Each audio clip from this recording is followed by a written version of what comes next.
अस्तु, सर्वेभ्यः नमस्कारः। सहना भवतु, सहनौ भुनक्तु, सह वीर्यं करवावहै, तेजस्विनावधीतमस्तु मा विद्विषावहै। ओम शांति शांति शांति।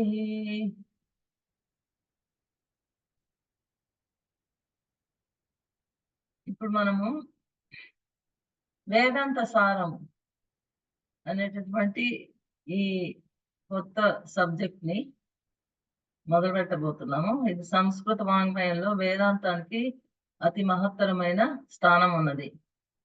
ఇది అన్ని నిత్య నైమిత్తిక కర్మలన్నీ ఆచరించినాక మానవుడికి ఒకానొకప్పుడు ఈ జీవితంలో సంసార బంధంలో సుఖ దుఃఖాలు కంటే శాంతి చాలా ముఖ్యమైనది అనే విషయాన్ని గ్రహిస్తాడు. ఈ మోహాలు రాగ మోహాల కంటే కూడా శాంతిప్రదమైన జీవితము ముఖ్యమైనది అనే విషయాన్ని గ్రహిస్తాడు. మోక్షం కోసం కంటే ముందు శాంతి జీవించినంత కాలం శాంతి అనేది చాలా ముఖ్యమైనది. దాని కొరకు ఈ ఈ అభిలాషను పొందడం కోసము దీన్ని పొందడం కోసం మహర్షులు ఎంతో మంది కూడా ఎన్నో విధాలుగా ఉపాయాలు, మోక్ష సాధనోపాయాలు, శాంతి జ్ఞానోపాయాలు కనుక్కున్నారు. అటువంటి సమయంలో తత్వదర్శనము అంటే ఒక వస్తువు యొక్క నిజమైన స్వరూపం, దాని యొక్క నిజ స్వరూపం ఏమిటి అనేటటువంటి ఆకాంక్ష కలిగింది. ఈ తత్వదర్శనము అనేటటువంటి దాన్ని కనుక్కునే సమయంలో వారు అనేకమైనటువంటి దర్శనాల్ని రచించారు. వివిధ కాలాల్లో వివిధ దృక్కోణాలను అనుసరించి దర్శనాలని రచించారు. ఆ దర్శనాల్లో మనకి ఆస్తిక దర్శనాలు, నాస్తిక దర్శనాలు అనే రెండు విధాలు ఉన్నాయి. ఆస్తిక దర్శనాలు అంటే అవి వేదాలని ప్రమాణంగా తీసుకున్నాయి. నాస్తిక దర్శనాలు వేదాలని ప్రమాణంగా తీసుకోవు. మనకు 6 ఆస్తిక దర్శనాలు ఉన్నాయి. అవి మనందరికి కూడా తెలిసినవే. మొదటిది ఏంటి? సాంఖ్య యోగ దర్శనము. అవి రెండు కూడా మీరు చదివినవే. దాని తర్వాత మనకి న్యాయ వైశేషిక, దాని తర్వాత మీమాంస, వేదాంతము అనేటటువంటి 6 ఆస్తిక దర్శనాలు ఉన్నాయి. దీంట్లో ఈ వేదాంత దర్శనము అనేది చాలా ఎన్నో శాఖలుగా ఉండి అనేక రకాలుగా ఉపనిషత్తుల్ని వేదాంతం అంటారు. ఆ వేదాలకి అంతం అంటే చిట్ట చివరివి కాబట్టి వీటిని వేదాంతం అన్నారు. దీన్ని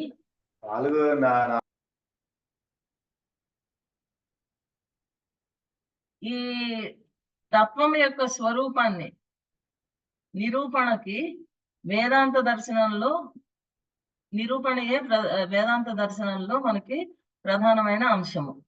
దీనికి ఉపనిషద్ వాక్యాలనే ప్రమాణంగా తీసుకున్నారు అన్నమాట. వీటిని ఈ విధంగా ఈ వేదాంత దర్శనాన్ని ఉపనిషత్తుల్లో ప్రమాణంగా తీసుకున్నప్పుడు ఉపనిషత్తులు వాక్యాలని అనేక విధాలుగా, అంటే కొంతమంది అద్వైతంగాను వాటి ఆధారంగా అద్వైతము, విశిష్టాద్వైతము, ద్వైత మతాలు అని 3 రకాలైన మతాలు ఏర్పడ్డాయి. జీవ బ్రహ్మల ఐక్యాన్ని ప్రతిపాదించేది అద్వైతం. అద్వైతం అంటే ఒకడే బ్రహ్మ. మొత్తము ఈ ప్రపంచానికి అంతటికి కారణము ఆ బ్రహ్మ, అతి శక్తివంతమైన చైతన్య స్వరూపుడు బ్రహ్మ అని, ఈ జీవుడు బ్రహ్మలో ఐక్యం చెందుతాడు అని, జీవుడు బ్రహ్మ ఒకడే అనేటటువంటిది సిద్ధాంతాన్ని అద్వైత సిద్ధాంతంగా చెప్పారు. అంతా బ్రహ్మమయమే అనేటటువంటిది వారి యొక్క సిద్ధాంతము. దీన్ని సచ్చిదానందమైనటువంటి ఈ సత్ చిత్ ఆనందం అటువంటి ఆ బ్రహ్మ, అద్వయమైన బ్రహ్మ. అద్వయము అంటే జీవుడు పరమాత్మ ఒకటే. అంటే జీవుడిలో కూడా ఆ పరమాత్మ యొక్క బ్రహ్మ యొక్క అంశం ఉన్నది. కానీ అది అజ్ఞానంతో అది ఆవరణ కలిగి ఉన్నది అజ్ఞానంతో. అందువల్ల ఈ జీవాత్మ ఎప్పుడైతే మోక్షాన్ని సాధిస్తుందో అప్పుడు అది బ్రహ్మలో ఐక్యం అవుతుంది అనేటటువంటి విషయాన్ని ఈ అద్వైతం సిద్ధాంతం తీసుకున్నారు. మనకి ఇంత మునుపు మనము ఆత్మ గురించి తెలుసుకున్నాం. ఆత్మ జీవి యొక్క శరీరంలో ఉండి అన్ని బంధాలతోటి ఉన్నట్టుగా సంబంధం ఉన్నట్టుగా ఉంటుంది, కానీ దానికి ఏ విధమైన సంబంధం లేదు అని కూడా మనం తెలుసుకున్నాం ఇంతకుముందు సాంఖ్య శాస్త్రంలో కానీ యోగ శాస్త్రంలో కానీ. ఈ వేదాంత శాస్త్రంలో బ్రహ్మ జీవుడు అనేటటువంటి ప్రకృతి అనే అర్థాలతోటి ఈ ఆత్మను వారు చెప్పారు. ఎప్పుడైతే కర్మవశమైన జనన మరణాలను ఈ ప్రవాహం రూపమైనటువంటి ఈ సంసారంలో జీవుడు చిక్కుకుంటాడో ఆ ఆత్మకి ఎప్పుడైతే ఆత్మ చిక్కుకుంటాడో ఆ ఆత్మకే జీవుడు జీవాత్మ అని 2 పేర్లు ఉన్నాయి. ఈ కర్మ సంబంధమైనటువంటి ఇటువంటి ఆత్మకు జ్ఞానము సంకోచిస్తుంది. జ్ఞానము అంటే ఆ బ్రహ్మకు ఉన్నటువంటి ఆ పరమాత్మకు ఉన్నటువంటి ఆ జ్ఞానము సంకోచించి తనను తాను మర్చిపోతాడు. నిజంగా తాను బ్రహ్మ స్వరూపము అనే విషయాన్ని మర్చిపోయి ఈ సంసార సాగరంలో బంధంలో మునిగిపోతాడు. ఆ కర్మ ఫలాన్ని అనుభవిస్తూనే ఉన్నట్టుగా ఉంటుంది ఆత్మకి. కానీ ఆత్మకి అవేవి తగలవు. ఆ జీవాత్మకి భగవద్ అనుగ్రహంతో గాని గురూపదేశంతో గాని శాస్త్రజన్యమైనటువంటి సాధనాలతోటి వాటిని గాని ఉపయోగించి తన సంకల్పంతో మోక్షాన్ని సంపాదించాలి అనేటటువంటి సంకల్పంతో గాని ఏదైనా సరే ఈ విధానంలో దేనివల్ల గాని జీవాత్మ సరి అయిన స్వరూప జ్ఞానాన్ని పొందినప్పుడు ఈ సంసారం నుండి విముక్తి పొందుతుంది. అప్పుడు సంసార బంధం నుంచి విముక్తి పొందినప్పుడు శరీర సంబంధం కూడా తొలగిపోయి ఈ జీవాత్మ తన యథార్థ స్థితిని పొందుతుంది. అంటే పరిమిత లేనటువంటి జ్ఞాన స్వరూపాన్ని తిరిగి సంపాదిస్తుంది. అదియే బ్రహ్మం అన్నమాట. దాన్నే బ్రహ్మము అంటారు, పరమాత్మ అంటారు అని వేరు పేర్లతోటి పిలుస్తారు. కాబట్టి జీవాత్మ పరమాత్మ 2 ఒకటే అనేటటువంటి సిద్ధాంతాన్ని అద్వైత మతము ప్రతిపాదించింది. ఇప్పుడు ఈ అద్వైతంలో మనకి ఇది అద్వైతం సిద్ధాంతాలన్నీ కూడా శంకర భగవత్పాదులు వారు రచించినటువంటి బ్రహ్మసూత్రాలు, తర్వాత ఉపనిషత్తులకు, శ్రీమద్ భగవద్గీతకు ఈ శంకర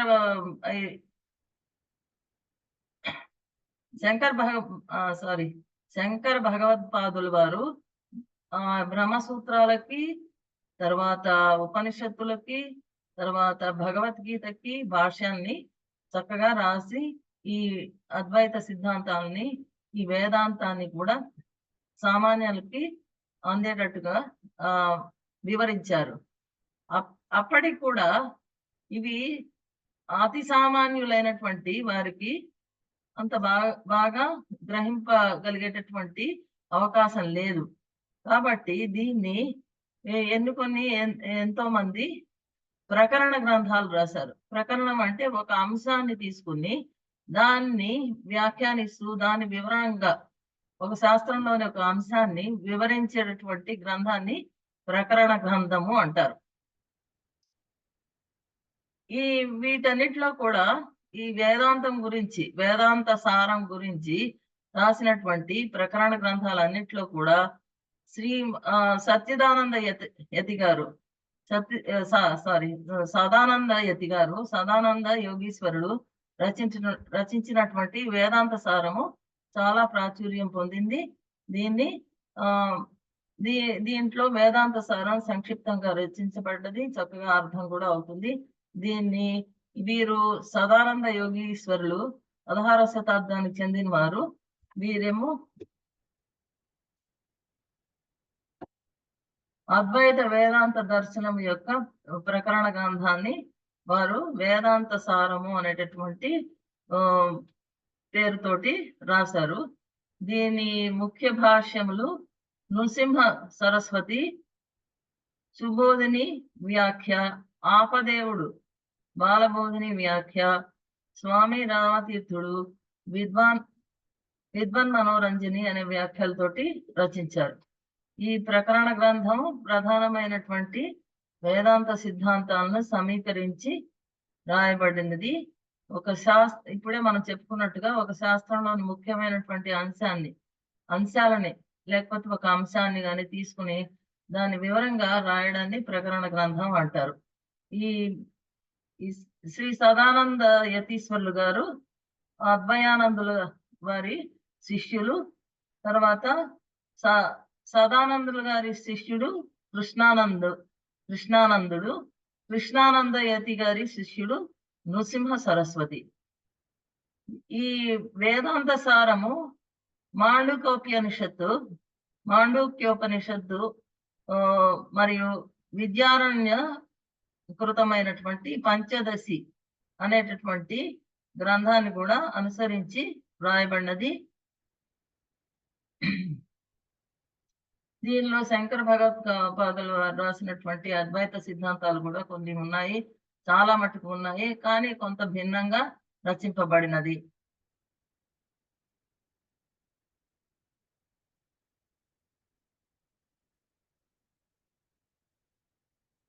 మనకి దీన్ని సంస్కృతంలో రచింపబడ్డది. దీన్ని మనకి శశిరేఖ గారు, డాక్టర్ శశిరేఖ గారు దీన్ని తెలుగించి రచించారు. ఇది చాలా మనకి చక్కగా అర్థమయ్యేటట్టుగా వారు రచించారు. ఈ రచనలో విద్వన్ మనోరంజని వ్యాఖ్యాన్ని అనుసరించడం జరిగిందని వారు చెప్తున్నారు. తర్వాత బదరీనాథ్ శుక్లా గారు రాసినటువంటి హిందీ వ్యాఖ్యానం కూడా వారు అనుసరించారనేసి చెప్పారు.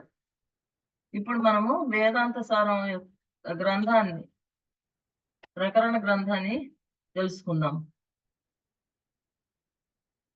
సదానంద యతి యోగీశ్వరుడు రచించినటువంటి వేదాంత సారం. మొట్టమొదట ఏ గ్రంథానికైనా కూడా మంగళాచరణము రచిస్తారు. ఈ మంగళాచరణము వీరు ఆత్మను ఉద్దేశించి రచించారు, ఆత్మను ప్రార్థిస్తూ. ఎందుకంటే ఇదంతా కూడా ఆత్మ సిద్ధాంతాన్ని గురించే. ఆత్మ ఏ విధంగా బ్రహ్మైక్యం చెందుతుంది, వేదాంత సారం మొత్తం కూడా ఆత్మ బ్రహ్మైక్యం చెందుతుంది. ఆత్మ బ్రహ్మలో ఒక భాగం మాత్రమే. బ్రహ్మ అనేది అత్యంత చైతన్యమైనటువంటి స్వరూపము. అదే మొత్తము ఈ జగత్తుకి, చరాచర జగత్తుకి జడము అయినటువంటి ఈ జగత్తుకి కూడా మూలము అనేటటువంటిది సిద్ధాంతము వీరు చెప్పుతున్నారు. మనము మొట్టమొదట ఈ మంగళచరణం యొక్క ఎలా స్తుతించారు అనేటటువంటి చదువుదాం.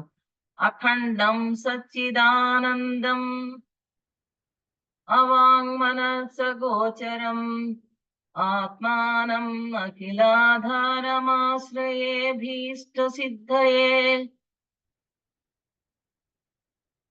ఎప్పుడు కూడా మంగళాచరణము నిర్విఘ్న పరిసమాప్తి. గ్రంథం యొక్క ఏ గ్రంథమైనా సరే దాని రచన నిర్విఘ్నంగా కొనసాగాలి, అది అందరికీ చేరాలి అనేటటువంటి ఉద్దేశంతో అందరూ దీన్ని ఇష్టపడే ప్రజలందరూ కూడా దీన్ని ఇష్టంగా చదవాలి అనేటటువంటి ఉద్దేశంతో తన ఇష్టదైవం అన్నా లేక విఘ్నేశ్వరుడినైనా లేక సరస్వతీ దేవినైనా ప్రార్థిస్తూ రాస్తారు.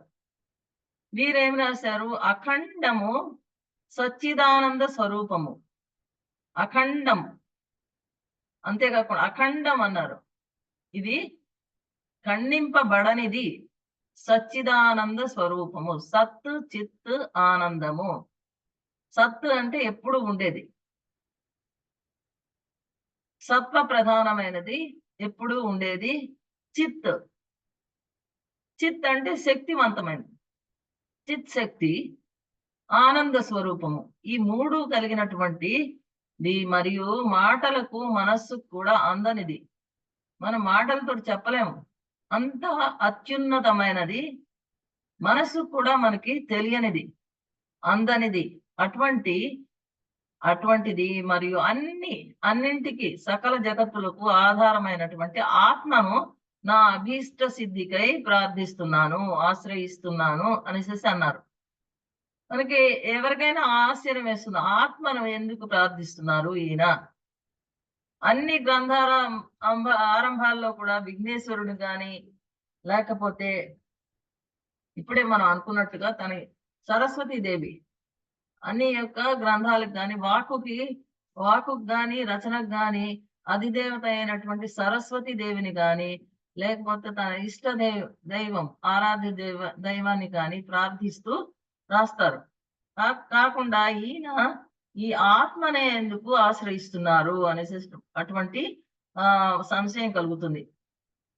ఇది ఆత్మయే పరబ్రహ్మ అనేటటువంటి ప్రతిపాదనను ఈయన చేస్తూ మొట్టమొదట మంగళాచరణము ఆత్మయే సర్వదైవాత్మకము అనేసి అటువంటి ప్రతిపాదన తీసుకొచ్చాడనమాట ఈయన. సదానందుడు మాత్రమే ఇక్కడ ఆత్మను స్తుతిస్తున్నాడు. ఏషవు కేవ సర్వే దేవా అనే శృతివాక్యాన్ని అనుసరించి ఆత్మయే సర్వదేవతాత్మకము. శృతిలో కూడా ఇదే విధంగా చెప్పారు, వేదాల్లో కూడా అన్ని దేవతలకు కూడా ఉత్కృష్టమైనది, అన్నిట్లకంటే కూడా ఉత్కృష్టమైనది ఆత్మయే అని. కాబట్టి ఆత్మనే ఆశ్రయిస్తున్నాను అని వీరన్నారు. అందుచేతనే అఖండ ఇత్యాది విశేషాలు, అఖండము సచ్చిదానంద స్వరూపము, మాటలకు మనస్సుకు అందనిది, అవాంగ్ మనస గోచరం, అన్నింటికి ఆధారమైనటువంటి ఆత్మను ఆశ్రయిస్తున్నాను అనేసి అన్నారన్నమాట. తర్వాత వారు గురువు గారికి వందనం చేస్తున్నారు. అర్ధతోప్యద్వయానందానతీతద్వైత భానతః గురునారాధ్య వేదాంత సారం మక్షే యథామతి.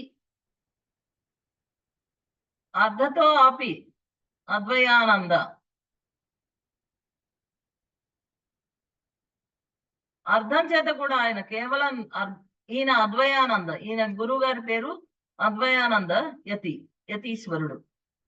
ఆయన అర్థం చేతనే కాకుండా కూడా పేరు చేత కాకుండా అనే నామం చేతనే కాక అర్థం చేత కూడా అద్వైత రూపంగా భాషించేటటువంటి అద్వయానందాచార్యులను స్మరించి నాకు తెలిసినంత వరకు వేదాంతం యొక్క సారాన్ని చెప్పబోతున్నాను అనేసి ఆయన గురువందనం చేశారు.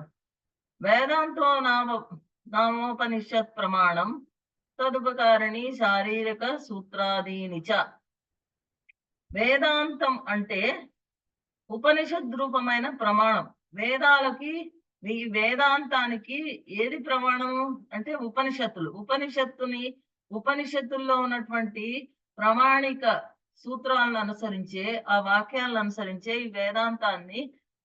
ఈ వేదాంత సారాన్ని తీసుకొచ్చారు.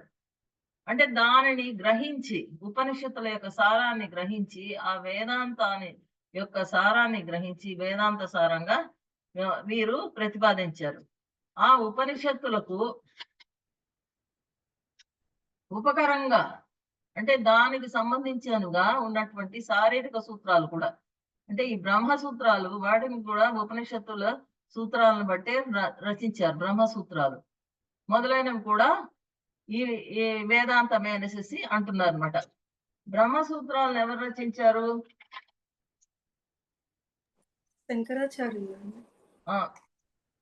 శంకరాచార్యులు వారు బ్రహ్మసూత్రాలకి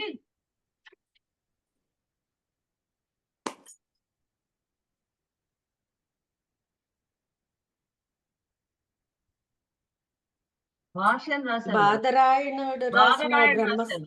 బాదరాయణుడు అంటే వ్యాస మహర్షి రాస్తే వీరు భాష్యం రాశారు బ్రహ్మసూత్రాలకి, దాని తర్వాత ఉపనిషత్తులకి, దాని తర్వాత మన భగవద్గీతకి శంకరాచార్యుల వారు భాష్యం రాశారు అన్నమాట.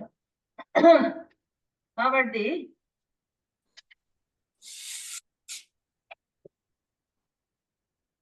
వేదాంతం అనగా ఉపనిషద్ రూపమైన ప్రమాణము. ఆ ఉపనిషత్తులకు సహాయకరంగా ఉండే అంటే సంబంధించినటువంటి శారీరక సూత్రాలు, బ్రహ్మ సూత్రాలు. వీటిని బాదరాయణుడు అంటే వ్యాస మహర్షి వారు రచించారు. వీటి అన్నిటి కూడా వీటిని ప్రస్థాన త్రయం అంటారు. 3 ప్రస్థాన త్రయాలు. అవేంటి? మొట్టమొదటిది ఈ ఉపనిషత్తులు, తర్వాత బ్రహ్మసూత్రాలు, తర్వాత భగవద్గీత. ఇక వేదాంతం అనగా వేదాల యొక్క చివరి భాగము. ఈ సంహిత, బ్రాహ్మణము, ఆరణ్యకము, ఉపనిషత్తులు అని వేదంలో క్రమంగా 4 భాగాలుగా ఉన్నాయి అన్నమాట. వీటిలో మీరు చదివే ఉంటారు. సంహిత అంటే ఋక్ సంహిత, యజు సంహిత, సామ సంహిత, తర్వాత అథర్వ సంహిత ఉన్నాయి. ఇవి మంత్ర రూపమైనవి సంహితలు.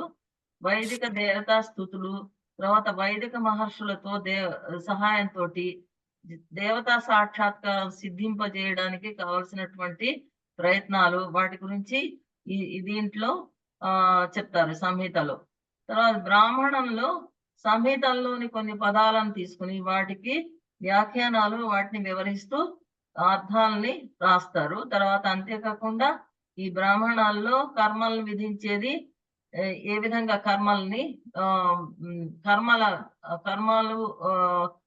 కర్మకాండాలని ఏ విధంగా చేయాలి అనేటటువంటి కూడా రాసి ఉంటుంది.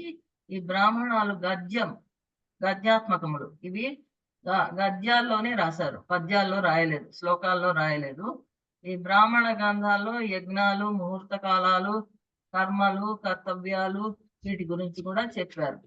ఆరణ్యకాలంటే మనకి అరణ్యాల్లో నివసించే వానప్రస్థాసనంలో ఉన్నటువంటి వారు పఠించదగినటువంటివి అరణ్యకాలు.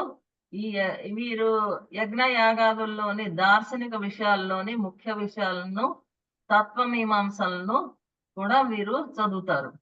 ఈ వేదాలు అనబడేటువంటి ఔషధంలో అమృతం వంటివి అరణ్యకాలు అని మహాభారతంలో చెప్పారు. ఆరణ్యకస్య వేదేభ్యః ఔషధిభ్యో అమృతం యథా.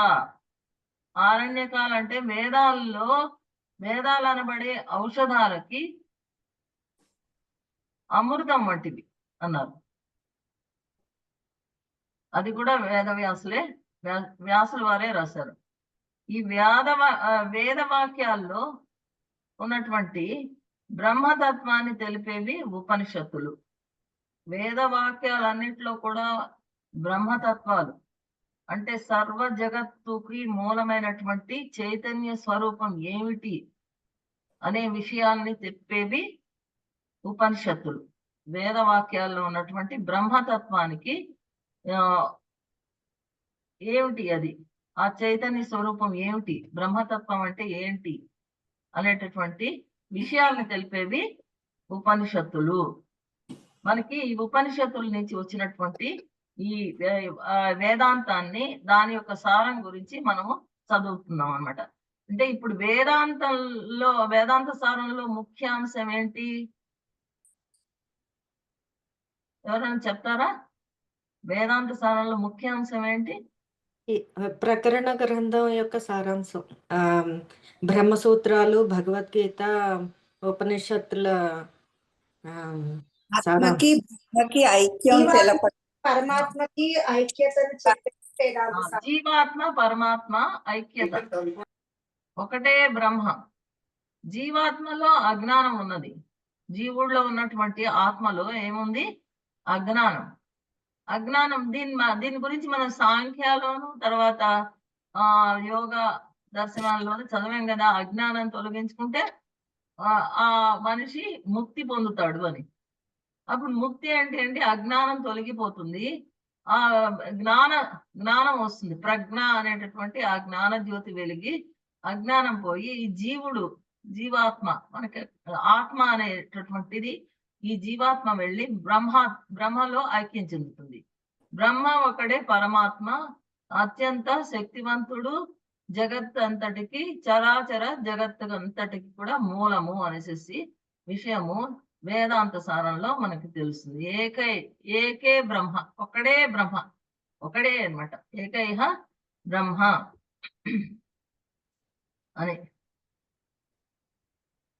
ఈ విధంగా వేదాలకు చివరి భాగం కాబట్టి వీటికి వేదాంతం అనే పేరు వచ్చింది. ఈ ఉపనిషత్తులన్నిటి కూడా బ్రహ్మతత్వాన్ని చెప్తాయి. ఇవేమో ఈ వేదాలన్నిటికి చివరి భాగం కాబట్టి వేదాంతం అని పేరు వచ్చింది.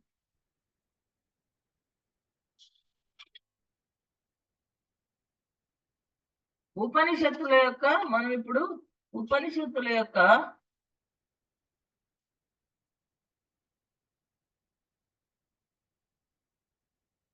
ఉత్పత్తి అర్థాన్ని తెలుసుకుంటున్నాం అన్నమాట. ఇప్పుడు ఈ శారీరక సూత్రాలను కూడా ఇప్పుడు ఏం చెప్పారు ఈయన, బాదరాయణ రచించినటువంటి బ్రహ్మ సూత్రాలు, వీటినే శారీరక సూత్రాలను కూడా అంటారు.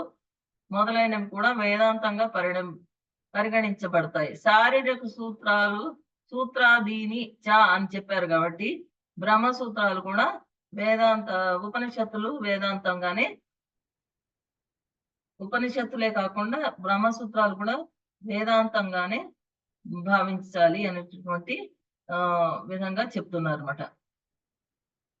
ఉపనిషత్తు యొక్క వ్యుత్పత్తి ఏంటి అంటే, ఉపనిషత్తు అంటే ఉప తర్వాత నీ, ఇవి రెండు ఏంటి, ఉపసర్గలు. ఉప నీ అనేది ఉపసర్గలు. షద్ అనేది షడుల్ ధాతు. ఆ ధాతువు ఉప నీ అనేది, ఉప అంటే దగ్గర అని మనకు కదా, నీ అంటే నిశ్చయంగా. ఇప్పుడు ఇందులో ఏమని ఇచ్చారో చూద్దాం. షడుల్ ధాతువు నుండి నిష్పన్నమైనది ఉపనిషత్తు. ఉపాన్ని, ఇవి రెండు ఉపసర్గ, తర్వాత వీటితో కూడినటువంటి షడుల్ ధాతువు నుండి నిష్పన్నమైనది ఉపనిషత్తు. ఇందులో ఉపశబ్దానికి సామీప్యాన్ని సూచిస్తుంది, నీ అనేది నిశ్చయాన్ని సూచిస్తుంది. షద్ ధాతువుకు, షద్ ధాతువు అంటే మూడు అర్థాలు ఉన్నాయి. ఒకటి విసరణ, శిథిలం చేయడం. రెండవది గతి, పొందింపజేయడం లేక చేర్చడం. మూడవది అవసాధన అంటే నిర్మూలించడం అని 3 అర్థాలు ఇక్కడ అన్వయంగా ఇవ్వబడ్డాయి. ఉప అంటే బ్రహ్మణ సామీప్యం.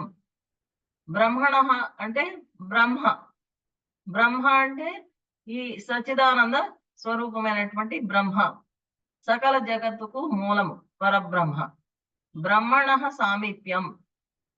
ఈ ఉపనిషత్తులు చదవడం వల్ల, దానిలోని సారాన్ని తెలుసుకోవడం వల్ల, దాన్ని ఆచరించడం వల్ల బ్రహ్మణ సమీపానికి వెళుతుంది ఆ జీవి. జీవం నిశ్చయంసం సాధయతి గమయతి.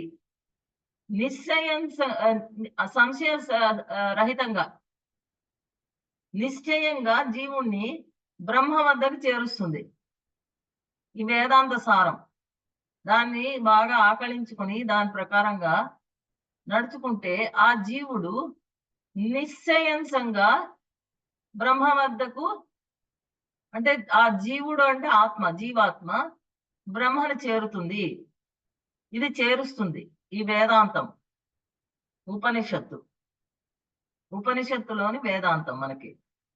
ఇప్పుడు మనం ఉపనిషత్తు గురించి, దాని యొక్క పేరు ఉపనిషత్తు అనేటటువంటి ఈ నామానికి గల అర్థాన్ని, దాని యొక్క సిగ్నిఫికెన్స్ అంటే దాని యొక్క ప్రాముఖ్యతాన్ని మనం తెలుసుకుంటున్నాం. జీవ బ్రహ్మైక్యాన్ని సాధిస్తుంది కాబట్టి ఉపనిషత్తు.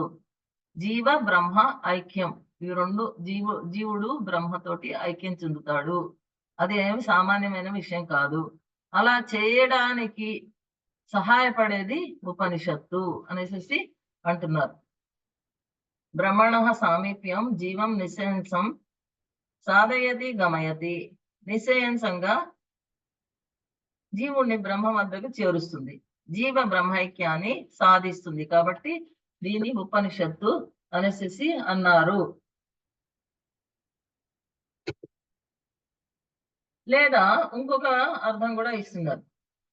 ఉపజాతం అనాది కాలాత్ ప్రవృత్తం ఆత్మ సంసార సంబంధం నితరాం సాధయతి అవసాదయతి. అనాది కాలంగా ఈ ఆత్మ సంసార బంధాన్ని కలిగి ఉన్నది. అనాది కాలంగా వస్తున్న సంసార బంధాన్ని ఈ జీవాత్మ కలిగి ఉన్నది. ఇది ఆ సుఖ దుఃఖ మొహాలలో పూర్తిగా మిళితమైపోయి చాలా దుఃఖాన్ని అనుభవిస్తున్నది.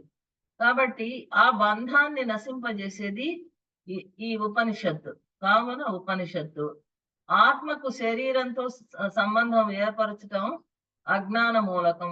ఆత్మకు శరీరము ఒకటే, అది ఇంత ముందు కూడా మనం తెలుసుకున్నాం. ఇది అజ్ఞానానికి మూలకం. ఆత్మను శరీరంతో సంబంధించడం అనేది అజ్ఞాన మూలకము.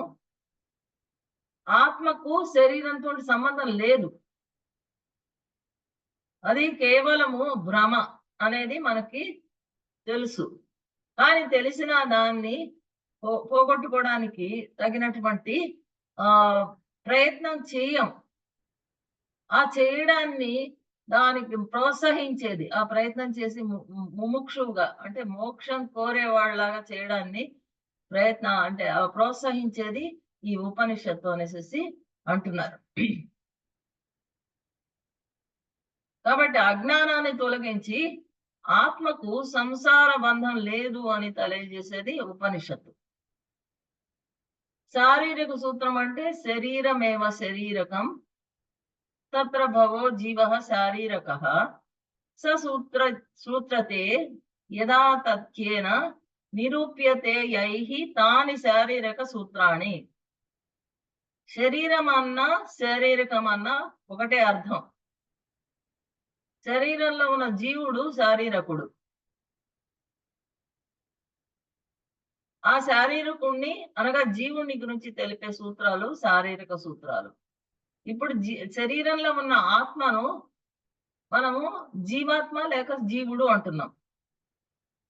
దేని ప్రకారము? ఈ వేదాంత ప్రకారం.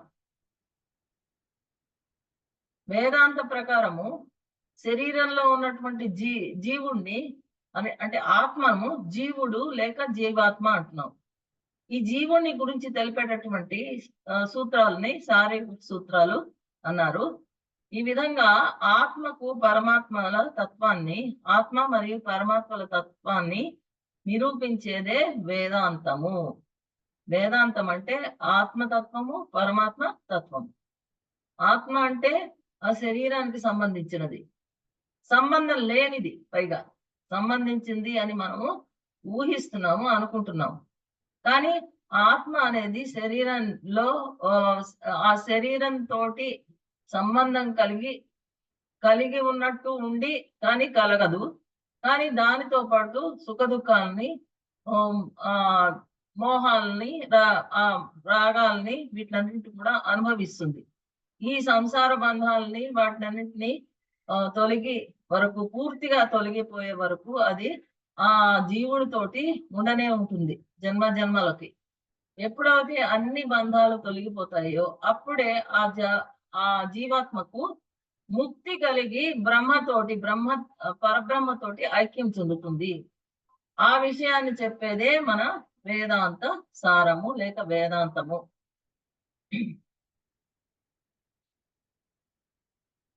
ఈ విధంగా ఆత్మ పరమాత్మల తత్వం అంటే ఏంటి? స్వరూపం. తత్ త్వం. తత్ అంటే అది ఆ బ్రహ్మ, త్వం నీవు అనే స్వరూపాన్ని. తత్వశాస్త్రం అంటే నిజమైన స్వరూపం కనుక ఒక వస్తువు యొక్క నిజమైన స్వరూపాన్ని తెలియజేసే శాస్త్రం. ఇక్కడ మనం తత్ అని అంటే మనం పరబ్రహ్మను తీసుకుంటే, త్వం అంటే నువ్వు, అంటే నీ జీవాత్మ, నువ్వు అతడే అంటే ఆ పరబ్రహ్మ అని అర్థం అన్నమాట. తత్వాన్ని నిరూపించేది, నిజమైన స్వరూపాన్ని నిరూపించేది వేదాంతం.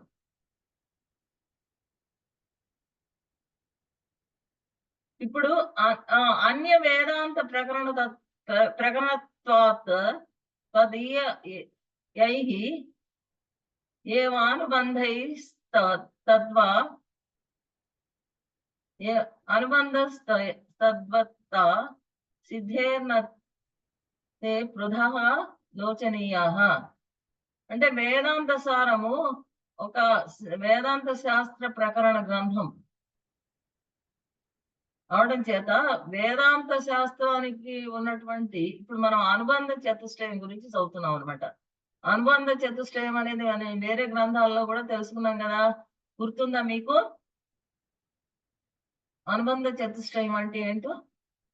అధికారి, ఆ, విషయము, ఏమో ప్రయోజనము, సంబంధము. అధికారి, విషయము, సంబంధము, ప్రయోజనం. ప్రయోజనం చివరికి రాయొచ్చు. అంటే ఒక్కొక్క పుస్తకంలో ఒక్కొక్క విధంగా రాశారు. మనం కొన్ని పుస్తకాల్లో విషయము, తర్వాత సంబంధము, తర్వాత ప్రయోజనము, తర్వాత అధికారి రాశారు. మనకి ఈ పుస్తకంలో మనకి అధికారి మొట్టమొదటిది. అధికారి అంటే ఎవరు అర్హుడు ఈ వేదాంత సారాన్ని చదవడానికి? అధికారం ఉన్నవాడు ఎవడు, ఎటువంటి మనిషి, ఎటువంటి వ్యక్తి అనేది. రెండవది విషయం, మూడవది సంబంధము, నాలుగవది ప్రయోజనము. ఆ విధంగా రాశారనమాట.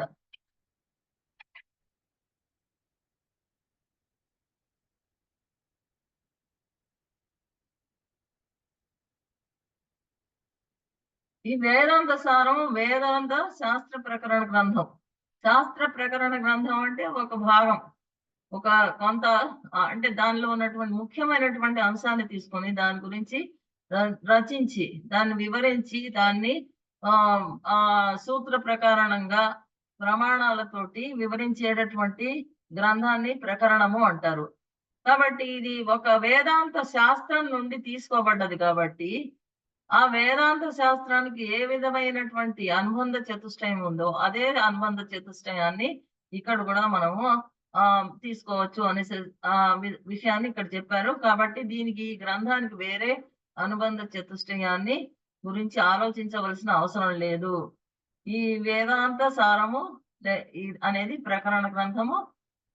దీనిలో మనం ఇప్పుడే ఎన్నోసార్లు చెప్పుకున్నాం. ప్రకరణ గ్రంథం అంటే ఒక అంశాన్ని తీసుకుని దాని వివరంగా చెప్పడం. అందుచేత దీనికి ప్రధాన శాస్త్రం యొక్క విషయము, ప్రధాన శాస్త్రం యొక్క ప్రయోజనము, ప్రధాన శాస్త్రం యొక్క సంబంధము, తర్వాత ప్రధాన శాస్త్రంలో వివరించినటువంటి అధికారి వారినే తీసుకోవచ్చు. దీని అనుబంధ చతుష్టయం కూడా ఆ వేదాంత శాస్త్రానికి ఉన్నటువంటి అనుబంధ చతుష్టయమే దీనికి కూడా వేదాంత సారానికి కూడా తీసుకోవచ్చు అనేసి అంటున్నారు. శాస్త్రైక దేశ సంబద్ధం శాస్త్ర కార్యాంతరే స్థితం ఆహు ప్రకరణం నామ గ్రంథ భేదం విపశ్చిత అని ప్రకరణ గ్రంథ స్వరూపాన్ని గురించి చెప్పారు. ఇప్పుడు అనుబంధ చతుష్టయం గురించి ఏం చెప్పారు అనేది చూద్దాం. తత్రానుబంధో నామాధికారి విషయ సంబంధ ప్రయోజనాన్ని. ఇక్కడ ఏమేమి ఉన్నారు, ఎవరెవరిని మనం తీసుకోవాలి అనుబంధ చతుష్టయంలో? అధికారి, విషయము, సంబంధం, ప్రయోజనము అని 4 అనుబంధాలు ఉన్నాయి. అనుబంధాలు అంటే ఒకటికి సంబంధించినవి. అనుబంధం అనగా అధ్యేతను. ఎలా సంబంధం అంటే అధ్యేత అంటే ఎవరో చదువుతున్నారు, ఆ చదువుని గ్రంథం వైపు ఆకర్షించేటట్టు, ప్రవర్తించేటట్టు, గ్రంథాన్ని మొదలు పెడితే వదలకుండా చదివేటటువంటి ఉత్సాహాన్ని ఇచ్చేటటువంటి విషయం అనుబంధం. ఒక గ్రంథాన్ని చదివి కొంతకాలం తర్వాత ఇదేమంత ఇంట్రెస్టింగ్ గా లేదు, ఇది అంత గొప్పగా లేదు అని వదిలేయకుండా దాన్ని అదే విధంగా పట్టుకుని చివరి దాకా చదివేటట్టుగా చేసేటటువంటి విషయాన్ని ఆ విధమైన ఆసక్తి కలిగించేటటువంటి దాన్ని అనుబంధము అంటారు. ఈ అనుబంధ చతుష్టయంలో మనకు మొట్టమొదటిగా అధికారిని తీసుకున్నారు.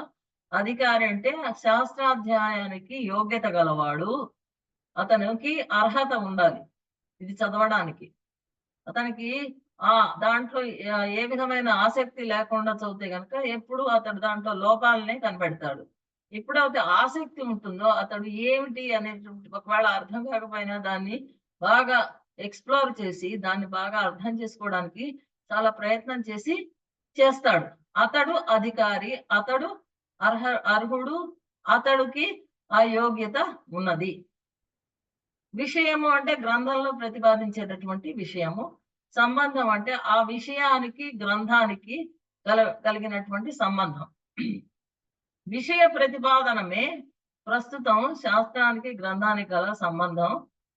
దీని ప్రయోజనం అంటే గ్రంథ అధ్యయనం వల్ల వచ్చేటటువంటి ప్రయోజనాన్ని ప్రయోజనం అంటారు. ఈ 4 ప్రతి శాస్త్ర గ్రంథానికి వర్తిస్తాయి, అంతేకాకుండా ప్రతి గ్రంథానికి కూడా వర్తిస్తాయి అని చెప్తున్నారు. ఇప్పుడు క్రమంగా ఈ 4 లక్షణాలని వివరిస్తున్నారు. మొట్టమొదట అధికారి. అధికారి విధివధీతనే వేద వేదాంగత్వేనాపాతతో అధిగతాఖిల వేదార్థో అస్మిన్ జన్మాంతరే కామ్య నిషిద్ధ వర్జన ఉరహసరం నిత్య నైమిత్తిక ప్రాయశ్చిత్తోపాసన అనుష్ఠానేన నిర్గత నిఖిల కల్మషతయ నితాంత నిర్మల స్వాంతః సాధన చతుష్టయ సంపన్న ప్రమత. అధికారి అనేవాడు ప్రమత. ప్రమత అంటే తెలుసుకునేవాడు. ఇంతకుముందు మనం చదువుకున్నాం ప్రమత అంటే ఎవరు అని. మన తర్క భాషలో ప్రమత అంటే తెలుసుకునేవాడు. ఎటువంటి వాడు తెలుసుకోవడానికి అర్హుడు ఈ వేదాంత సారాన్ని అంటే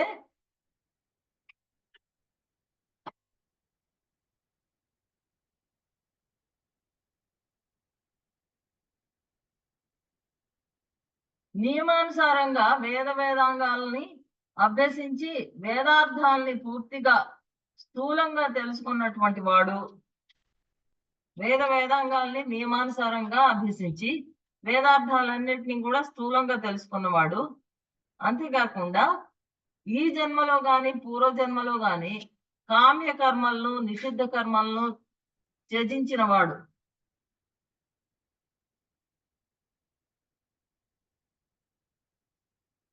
ఎవరైతే పూర్వజన్మలో ఈ జన్మలో కూడా వేదాంగాలన్నీ అధ్యయనం చేసిన వాడు, నియమానుసారం అన్ని అర్థాలను తెలుసుకున్నవాడు. తర్వాత కామ్య నిషిద్ధ కర్మలను పరిత్యజించిన వాడు. కామ్య అంటే తనకు యజ్ఞయాగాదులు అవి కూడా నిషిద్ధించి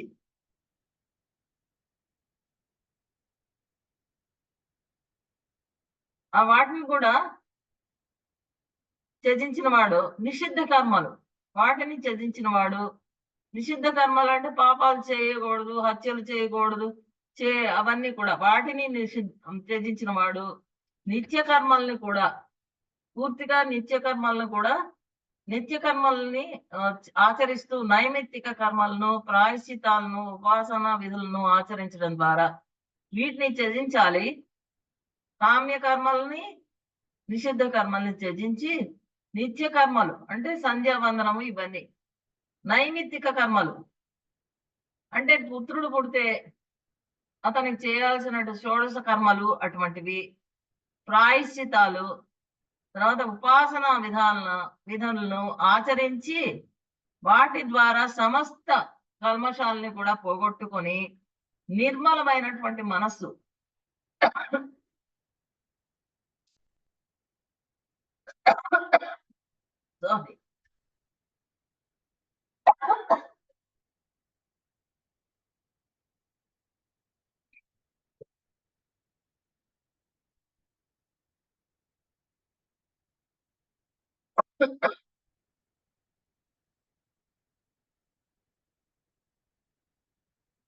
సమస్త కల్మషాలను పోగొట్టుకుని నిర్మలమై స్వాంతన చిత్తము గలవాడై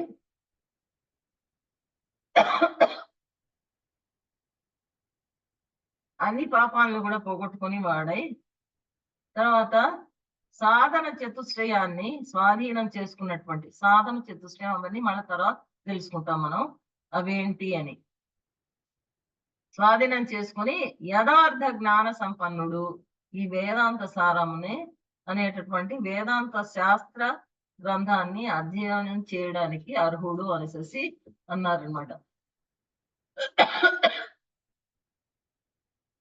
కామ్యాని స్వర్గాదిష్ట సాధనాన్ని జ్యోతిషోమాది నిషిద్ధాన్ని నరకాద్య నిష్ట సాధనాన్ని బ్రాహ్మణ హననాదీని నిత్యాన్యకరణే ప్రత్యవాయ సాధనాన్ని సంధ్యావందనాదీని నైమిత్తికాని జన్మాద్యానుబంధిని జాతేష్ట్యాదీని ప్రాయశ్చిత్తాని పాపక్షయ సాధనాన్ని చాంద్రాయణాదీని ఉపాసనాని సగుణ బ్రహ్మ విషయ మానస వ్యాపార రూపాన్ని శాండిల్య విద్యాదీని వీటినన్నింటిని కూడా ఆచరించిన వాడు దీనికి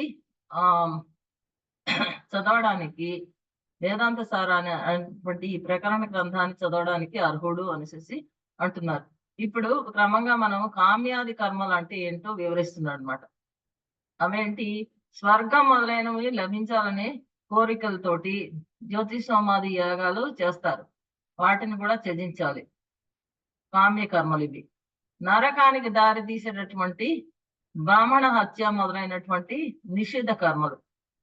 బ్రాహ్మణ హత్య, ఒక్కొక్కరిని హింసించడం అటువంటి పాపాలు చేస్తే ఆ నిషిద్ధ కర్మల్ని కూడా త్యజిస్తే, కామ్య కర్మలు నిషిద్ధ కర్మలు ఈ రెండింటిని మొట్టమొదట త్యజించిన వాడు విధిగా ఆచరించకపోవడం వల్ల అనర్థాలు కలిగించేటటువంటి సంధ్యావందనాది నిత్య కర్మలు విధిగా ఆచరించాలి. సంధ్యావందనము మొదలైనటువంటి నిత్య కర్మలు అటువంటివి, అగ్ని ఆరాధన అటువంటి నిత్య కర్మల్ని విధిగా ఆచరించాలి.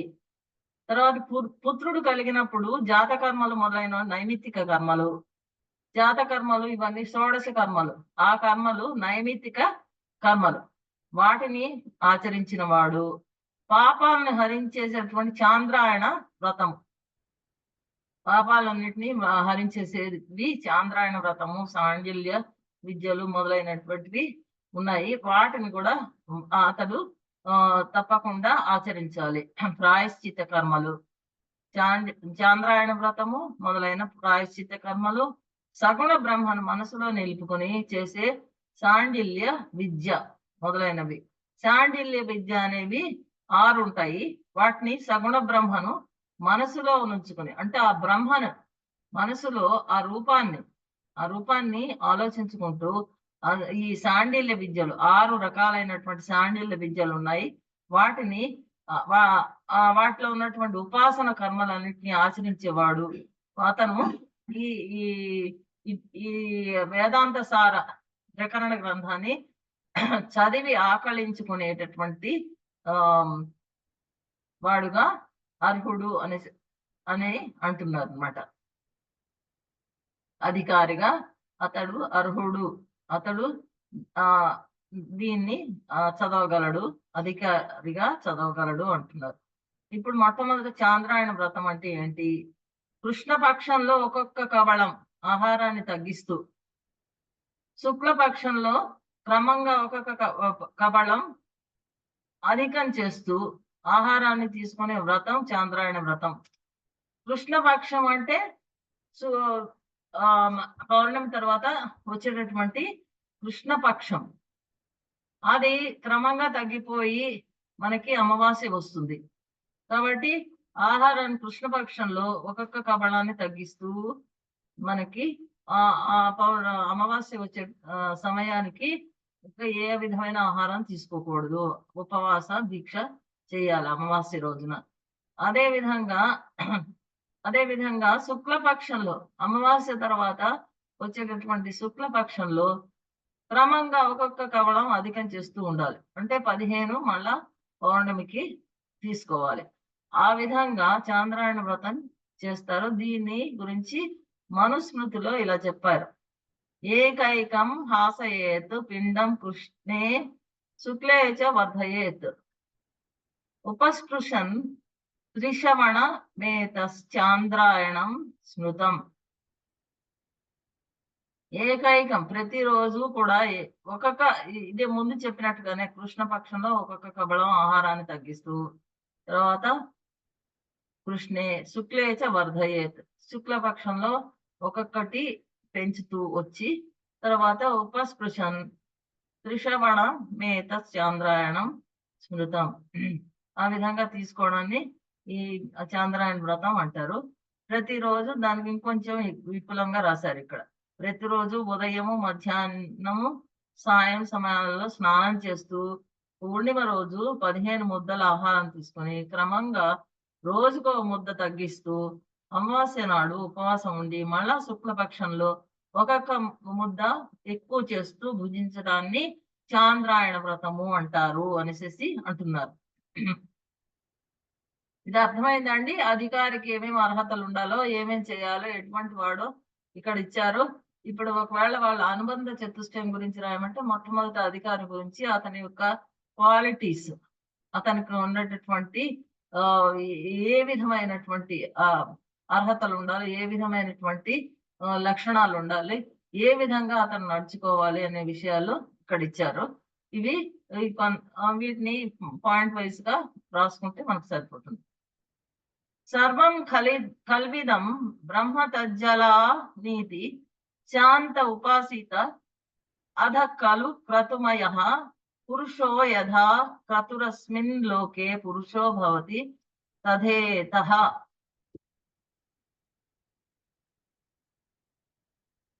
ప్రేత్య భవతి స క్రతుం కుర్వీత అని చాందోగ్యోపనిషత్తులో శాండిల్య విద్యను గురించి చెప్పారు. ఇప్పుడు మనం నెక్స్ట్ ది శాండిల్య విద్య గురించి తెలుసుకుంటున్నాం. శాండిల్య విద్య అంటే ఏంటి? అందులో 6 భాగాలు ఉన్నాయి. అవి ఏంటి?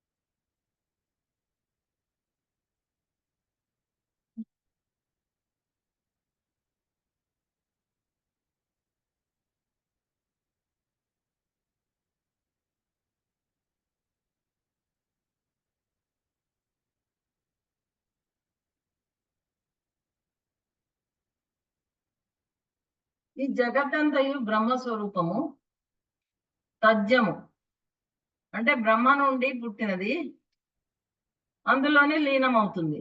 తదన ఉత్పత్తి లయలకు మధ్యకాలంలో కూడా బ్రహ్మ వల్లే నిలిచి ఉంటుంది. 3 కాలాల్లోనూ ఇది శాండిల్య విద్యను గురించి మొట్టమొదట ఏ విధంగా చెప్తున్నారంటే, ఈ జగత్ అంతా కూడా బ్రహ్మ స్వరూపమే. ఎందుకంటే బ్రహ్మని సగుణ స్వరూపాన్ని తలుచుకుంటూ ఈ శాండిల్య విద్యని వారు ఉపాసన చేయాలి. ఎందుకు అంటే ఈ జగత్ అంతా కూడా బ్రహ్మ స్వరూపము. తజ్జము అంటే దాని నుండి, బ్రహ్మ నుండే పుట్టింది.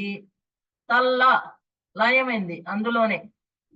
తదన దాని తర్వాత ఉత్పత్తికి తర్వాత లయానికి మధ్యల కాలంలో బ్రహ్మ వలనే నిలిచి ఉంటుంది. మనం తెలుసుకున్నాం ఇంతకు ముందు, ప్రధానంలో లీనమైపోతాయి, తర్వాత మళ్ళా ఇవన్నీ కూడా తిరిగి ఈ జీవులు పుడతారు, జన్మ వస్తుంది అనేసి. అంటే ఇప్పుడు ప్రధానాన్ని కూడా మనం బ్రహ్మ అనేటటువంటి పరబ్రహ్మ దాన్ని వదిలేసేయండి. ఇది ఇక్కడ మనం బ్రహ్మ గురించే మాట్లాడాలి. ఇక్కడ మనకి బ్రహ్మ అనే జీవుడు తర్వాత బ్రహ్మ, జీవాత్మ బ్రహ్మ, పరబ్రహ్మ. ఈ బ్రహ్మ వలనే పుడుతుంది. తర్వాత దానికి కూడా అంటే ఆ ప్రధానానికి కూడా పైన ఉన్నటువంటి అత్యంతమైనటువంటి శక్తివంతమైనటువంటి పరబ్రహ్మ, దాని వల్లనే పుడుతుంది జగత్తు, దానిలోనే లీనమవుతుంది. ఆ పుట్టుకకి తర్వాత లయానికి అంటే లయం చెందిన తిరిగి పుట్టడానికి ఆ మధ్యకాలంలో కూడా ఈ బ్రహ్మ వలనే అది నిలిచి ఉంటుంది. 3 కాలాల్లోనూ ఉత్పత్తికి పూర్వము, మధ్యన, వర్తమాన కాలంలోను చివర లయస్థితిలో కూడా ఈ జగత్తు బ్రహ్మ నుండి భిన్నము కాదు. ఈ జగత్తు మొత్తం కూడా బ్రహ్మ నుండి భిన్నము కాదు. ఈ విషయాన్ని మనస్సులో నిలుపుకొని రాగద్వేషాలకు అతీతుడై శాంత చిత్తుడై ఉపాసన చేయడాన్ని శాండిల్య విద్యోపాసన అంటారు. ఈ విధంగా బ్రహ్మని మనసులో బ్రహ్మ యొక్క సగుణ స్వరూపాన్ని మనసులో నిలుపుకొని ఉపాసన చేయడాన్ని శాండిల్య విద్యోపాసన అనేసి అంటారు అనేసి ఇచ్చారు.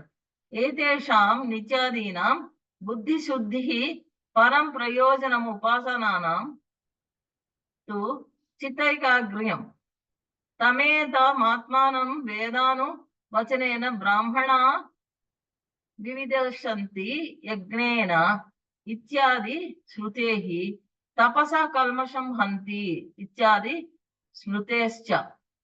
ఈ నిత్య కర్మల అనుష్ఠానం వలన బుద్ధి మనస్సు నిర్మలం అవుతుంది.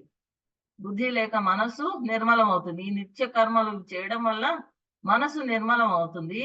ఉపాసన వల్ల చిత్తానికి ఏకాగ్రత వస్తుంది. ఈ విషయాన్ని తమేతమాత్మానం తమేతమాత్మానం అనేది శృతి వాక్యము, తపస అనే స్మృతి వాక్యము. స్మృతులు అంటే ఏంటి? పురాణాలు ఇవన్నీ. శృతి అంటే మనకి వేదం. ఈ వాక్యాల వల్ల మనకి తెలుస్తున్నది ఏంటంటే నిత్య కర్మల అనుష్ఠానం వల్ల బుద్ధి నిర్మలం అవుతుంది. ఉపాసన వల్ల చిత్తానికి ఏకాగ్రత వస్తుంది. కాబట్టి వీటిని తప్పకుండా ఆచరించాలి అనేటటువంటిది దేని వల్ల చెప్తున్నది? ఏం చెప్తున్నాయి? శృతి తమేతమాత్మానం అనే వాక్యం వల్లను, తపస అనేటటువంటి స్మృతి తపసా కల్మషం హంతి, కల్మషాలన్నీ కూడా పోతాయి, నశిస్తాయి అని స్మృతి చెప్తున్నది. ఈ పైన చెప్పబడినటువంటి శృతి వాక్యానికి అర్థము బ్రాహ్మణులు లేక వేదాధ్యయన సంపన్నులు. వేదాధ్యయనం చేసేటటువంటి వారు బ్రాహ్మణులు అంటే వేదాలను అధ్యయనం చేసేవారు ఎవరైనా సరే. శృతి వాక్యాల ద్వారా యజ్ఞానుష్ఠానం ద్వారా యజ్ఞాలను వాటిని అనుష్ఠానం చేయడం వలన శృతి వాక్యాల వల్ల ఈ ఆత్మను తెలుసుకోగలుగుతారు అని చెప్తున్నారు. శృతి వాక్యం ఏం చెప్తుంది అంటే మనకి వేదాధ్యయనం ఎవరైతే చేస్తారో వారు బ్రాహ్మణ అంటే ఒట్టి ఆ బ్రాహ్మణ జాతే కాదు, ఎవరైతే వేదాలని అధ్యయనం చేస్తారో, ఎవరైతే యజ్ఞయాగాదులు చేస్తారో, అనుష్ఠానాలను చేస్తారో వారి ద్వారా వారు ఆత్మను తెలుసుకోగలుగుతారు. ఆత్మను కోరుతారు. స్మృతి వాక్యానికి అర్థం తపస్సు చేత కల్మషాన్ని పోగొట్టుకుంటారు అని.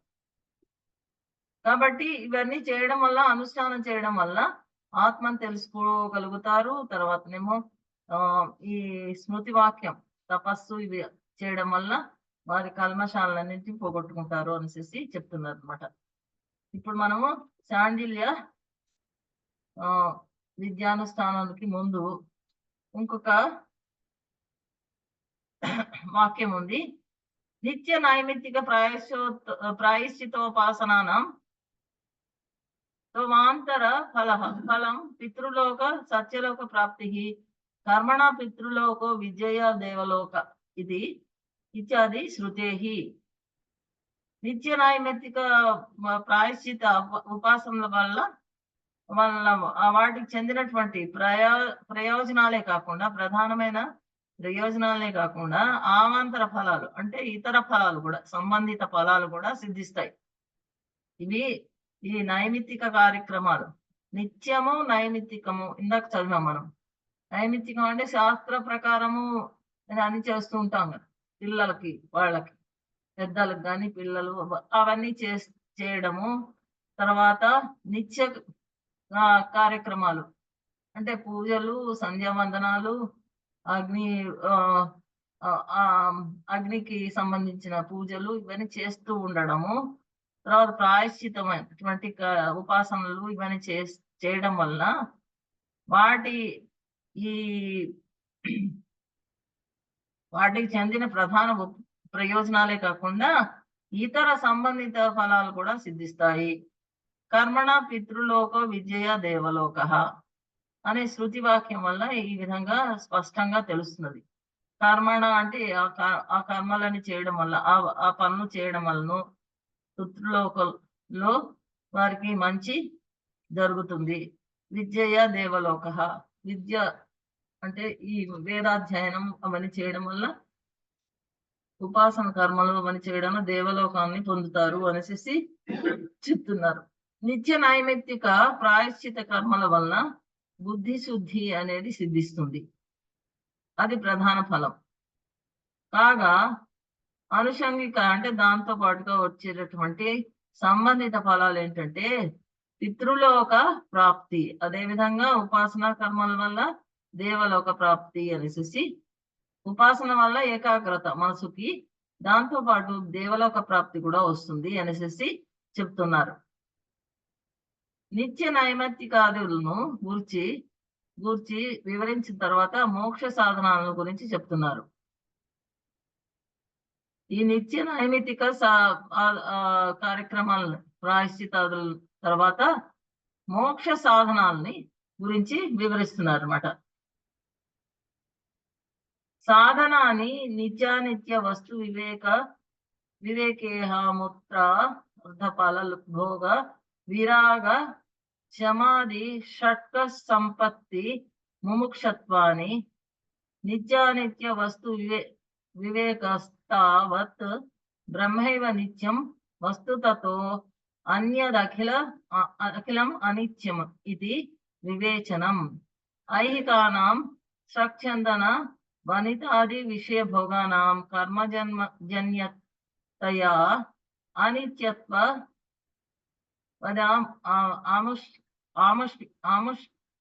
ఆముష్ణికానాం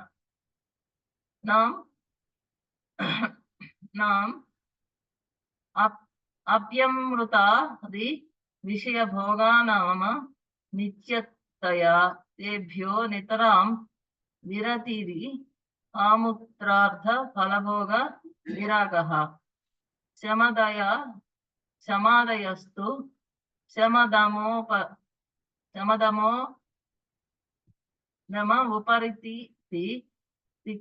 ఉపరితి తిక్షా సమాధాన శ్రద్ధాఖ్యాః శమస్తావ శ్రవణాది వ్యతిరిక్తి విషయేభ్యో మనసో నిగ్రహ దమో బాహ్యేంద్రియాణం తద్వ్యతిరిక్త విషయేభ్యో నివర్తనం నివర్తితానాం ఏతేషాం తద్వ్యతిరిక్త విషయేభ్య ఉపరమణం ఉపరతి రథవా విహితానాం కర్మణాం విధినా పరిత్యాగః తితిక్ష శీతోష్ణాది బంధసహిష్ణుత నిగృహీతస్య మనసః శ్రవణదౌ తదనుగుణ విషయే చ సమాధిః సమాధానం గురుపదిష్ట వేదాంత వాక్యేషు విశ్వాసః శ్రద్ధ ముముక్షుత్వం మోక్షేచ్ఛ. అంటే ఇవన్నీ కూడా మనకి శాండిల్య ఉపాసన గురించి చెప్తున్నారు. ఏమేమి ఉన్నాయి, వాటి వల్ల లాభం ఏంటి అని. ఈ నిత్యానిత్య వస్తు వివేకము, ఇహలోకానికి పరలోకానికి చెందిన ఫలాల్ని అనుభవించాలనే కోరిక లేకపోవడము, శమము అవన్నీ దమము, వాటి గురించి ఈ నిత్యానిత్య వస్తు వివేకాన్ని తెలుసుకోవాలి. నిత్యమేది అనిత్యమేది, ఆ వస్తువు యొక్క నిత్యం ఏది నిత్యమైన వస్తువు, ఏది అనిత్యమైన వస్తువు, ఆ వివేచనం తెలుసుకోవాలి. తర్వాత ఇహలోకానికి పరలోకానికి చెందిన ఫలాల్ని అనుభవించాలనే కోరిక లేకపోవడం. ఏ కోరిక లేకపోతేనే వాడు ముముక్షువు అవుతాడు, మోక్షాన్ని సంపాదించుకోగలడు. శమము మొదలైన ఆరింటిని సంపాదించడం, మోక్షం కావాలనే కోరిక ఉండటం.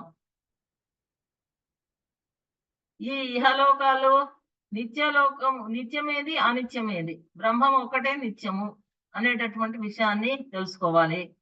ఇహలోకానికి పరలోకానికి చెందిన ఫలాల్ని, స్వర్గలోకాలను అనుభవించాలి, యజ్ఞయాగాలు చేయాలి, ఇవన్నీ సంపాదించాలి, డబ్బు సంపాదించాలి, ఇటువంటివన్నీ కూడా లేకుండా ఉండి శమము మొదలైనటువంటి శమధమాదులని ఆరింటిని కూడా సంపాదించడం, అంటే వాటిని పాటించడం, మోక్షం కావాలనే ఇచ్చుక ఉండాలి. ఇవన్నీ కూడా మోక్షానికి సాధనాలు అనేసి చెప్తున్నారు అనమాట. అవి ఏంటి అంటే నిత్యానిత్య వస్తు వివేకం అనగా బ్రహ్మ ఒకటే నిత్యము. నిత్యానిత్య వస్తు వివేకం అంటే బ్రహ్మ ఒకటే నిత్యము, మిక్కిలిదంతా కూడా అనిత్యము అనే వివేచనము, అంటే వివేక జ్ఞానం. ఏ విధంగానైనా కర్మజన్యమైన ఐహిక సుఖాలను ఏ విధంగానైనా సరే ఈ జన్మలో ఉన్నటువంటి కర్మను అనుభవించడానికి వచ్చి ఈ జన్మని తెచ్చుకున్న వారు ఐహిక సుఖాలు అన్నిటినీ కూడా చూస్తూ ఉంటారు. ఏమేంటి ఐహిక సుఖాలు అంటే పూలమాలను, చందనలేపాదులు, వనితాదులు మొదలైన భోగాలు, అవన్నీ అనిత్యములు. అదే విధంగా పరలోక సుఖాలైన అమృత సేవనం, అవి కూడా అనిత్యములే అని వారు గ్రహించాలి. అవన్నీ తెలుసుకుని అనిత్యాలు అని తెలుసుకుని ఐహిక ఆముష్మిక ఫలాలు పట్ల రాగం, అంటే ఐహికమైనవి అంటే ఈ ప్రపంచంలో ఉన్నటువంటి ఆముష్మిక అంటే వేరే వేరే లోకంలో ఉన్నటువంటి సుఖాలు, స్వర్గలోకము, ఇవన్నీ అమృతాదులు, ఇవన్నీ కూడా వాటి గురించి ఏ విధమైన ఆసక్తి, మోహము, రాగము లేకపోవడము అనేది విరతి అంటే విరాగం. శమాదులు అంటే శమము, దమము, ఉపరతి, తితిక్ష, సమాధానము, శ్రద్ధ అనేవి. శమాదులు అంటే శమము, దమము, ఉపరతి, తితిక్ష, సమాధానము, శ్రద్ధ. అవేంటి చెప్పండి ఒకళ్ళు ఎవరన్నా. శమాదులు 6 ఎవరని చెప్పండి. శమము, దమము, ఉపరతి, తితిక్ష, సమాధానము, శ్రద్ధ. ఈ 6 కూడా సమాధులు. వీటిని ఇవన్నీ కూడా మనో నిగ్రహానికి సంబంధించినవి. వీటిని కనుక పాటిస్తే కనుక వారికి మోక్షానికి ఒక సాధనం ఇది. శమం అంటే శ్రవణ, మనన, ధ్యానం, ధ్యానం నిధి అంటే ధ్యానం. శ్రవణము, మననము, ధ్యానము, ధ్యాసలు. ఈ ధ్యాసలు తప్ప మిగిలిన బాహ్యమైన విషయాల గురించి ఆలోచించకుండా, వాటి వైపు వెళ్లకుండా మనసును నిగ్రహించుకోవడం శమం అంటే. ఈ శ్రవణం అంటే భగవంతుడి గురించి శ్రవణము, భగవన్ నామ స్మరణము, మరణము, ధ్యానము, భగవంతుడి గురించి ధ్యానము. ఈ ధ్యాసలు తప్ప మిగిలిన బాహ్య ప్రపంచంలోని విషయాల వైపుకు మనసుని మళ్లించకుండా నిగ్రహించుకోవడాన్ని అనేది శమము. దమము అంటే ఇంద్రియార్థముల వైపు వెళ్లకుండా ఆపివేయడం. ఇంద్రియాలని తినాలనిపిస్తుంది, ఏదో స్వీటు, ఆ తినాలనిపిస్తే ఆ ఇంద్రియం ఏదో సినిమా చూడాలంటుంది, వాటి వైపు వెళ్లకుండా ఆపడం. ఇంద్రియార్థముల వైపు వెళ్లకుండా ఆపడము. ఉపరతి అంటే ఈ నిగ్రహించబడిన ఇంద్రియాల గమనాన్ని పూర్తిగా నిరోధించడం. నిగ్రహించడమే కాదు, వాటిని పూర్తిగా నిరోధించితే గనక అప్పుడు నిరోధించడం లేదా అన్ని శాస్త్రయుక్త కర్మలను విధిపూర్వకంగా పరిత్యజించడం, అనగా సన్యసించడం అన్నమాట. ఈ ఇంద్రియాలని ఫస్ట్ నిగ్రహించుకోవడము, తర్వాత నిరోధించడాన్ని ఉపరతి అంటారు. నిరోధించి, అంతేకాకుండా శాస్త్రయుక్త కర్మలు, ఇంకా ఈ వేరే కర్మలన్నీ చేయడం అవన్నీ వదిలేసి సన్యసించడాన్ని ఉపరతి అంటారు. తితిక్ష అంటే శీతోష్ణాలు, సుఖదుఖాలు, ఆకలి దప్పులు, వీటన్నిటికి కూడా అనేటువంటి ద్వంద్వాలు ఉన్నాయి మనకి. వీటన్నిటి కూడా సహించడం అన్నమాట, సహనం. వీటిని సహించడాన్ని తితిక్ష అంటారు. సహనం, శీతోష్ణాలని, ఇవన్నీ ద్వంద్వాలు. శీతోష్ణములు, సుఖదుఖాలు, తర్వాత క్షుద్బాధలు, వీటన్నిటి కూడా ఆకలి, దప్పికలు, క్షుద్బాధలు, పిపాస, వీటన్నిటి కూడా మొదలైన ద్వంద్వాలన్నిటిని కూడా సహించడం. వాటిని ఎంత మనని పరీక్షించినా గాని వాటిని ఏ మాత్రం కూడా వాటి వల్ల బాధ అనుకోకుండా వాటిని అనుభవించడం అన్నమాట. ఆ విధమైన సహనం, ఎండ్యూరెన్స్ ఉండాలి. ఆ ఎండ్యూరెన్స్ ని మనం తితిక్ష అంటాం, సహించడాన్ని తితిక్ష. దీని తర్వాత 5వది సమాధానం, అనగా నిగ్రహించబడిన మనస్సును శ్రవణాదుల యందు నిలుపుట. సమాధానం అంటే నిగ్రహించినటువంటి, ఇవన్నీ పాటించి నిగ్రహంతో ఉన్నటువంటి ఆ మనస్సును శ్రవణాదులు అంటే భగవంతుడి గురించి శ్రవణము, మననము, అటువంటి ఆ విషయాల వైపు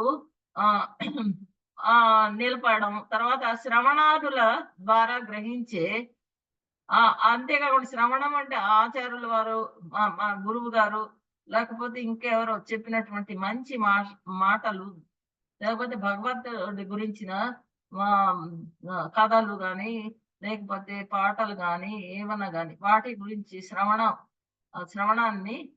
శ్రవణాల ద్వారా గ్రహించి, అంతేకాకుండా ఆచార్యుల యొక్క బోధన విషయాలను కూడా సరిగ్గా మనసును నిలిపి నిమగ్నమై వింటే గనక దాన్ని సమాధానం అంటారు. దీన్నే సమాధానం అంటారు. మనస్సును సరిగ్గా నిలిపి నిమగ్నమై పూర్తిగా వింటే గనక దాన్ని సమాధానం అంటారు.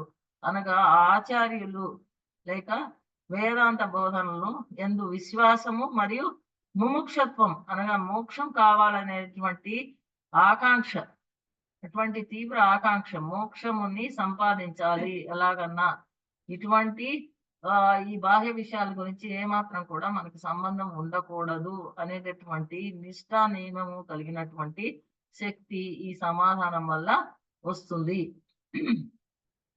లాస్ట్ది ముముక్షుత్వం.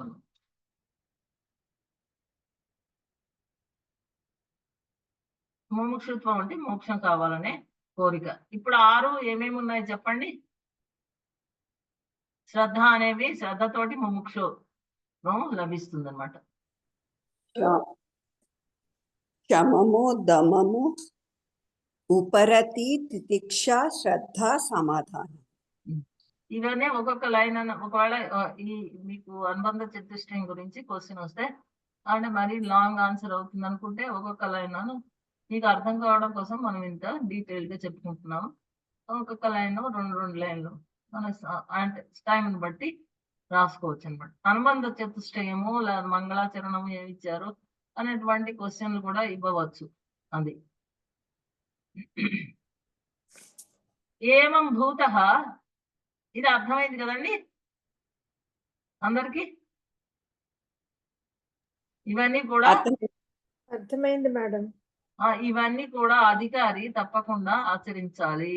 అంటే పాటించాలి అనుకున్న అధికారి. మనం ఇప్పుడు తెలుసుకుంటున్నాం అంటే ఇవన్నీ కూడా మనం చేస్తున్నామని కాదు, కానీ ఎవరికి అవుతే ఇది పాటించాలి, వేదాంత సారాన్ని, వేదాంతాన్ని పాటించాలి అనేటటువంటి నిష్ఠతోటి ఉన్నవారు తప్పకుండా ఇవన్నీ కూడా ఇంత కాకపోయినా కొంతవరకైనా పాటించాలి అనేసి ఈ వేదాంత సారంలో మనకి సదానంద యతీంద్ర యోగి గారు చెప్తున్నారు. ఏమం భూత ప్రమతాధికారి శాంతోదాంత ఇత్యాది శృతేహి. కాబట్టి పైన చెప్పిన గుణాలన్నీ కలిగిన ఉన్నటువంటి ప్రమాత అంటే తెలుసుకోవడానికి ఉత్సుకం ఉన్నవాడు, తెలుసుకునేవాడు, వేదాంత శాస్త్రాన్ని అధ్యయనం చేయడానికి అధికారి, అర్హుడు అంటున్నారు. అతనికి వేరే కొన్ని గుణాలు ఉండాలి అనేసి, లక్షణాలు ఉండాలని ఇక్కడ చెప్తున్నారు.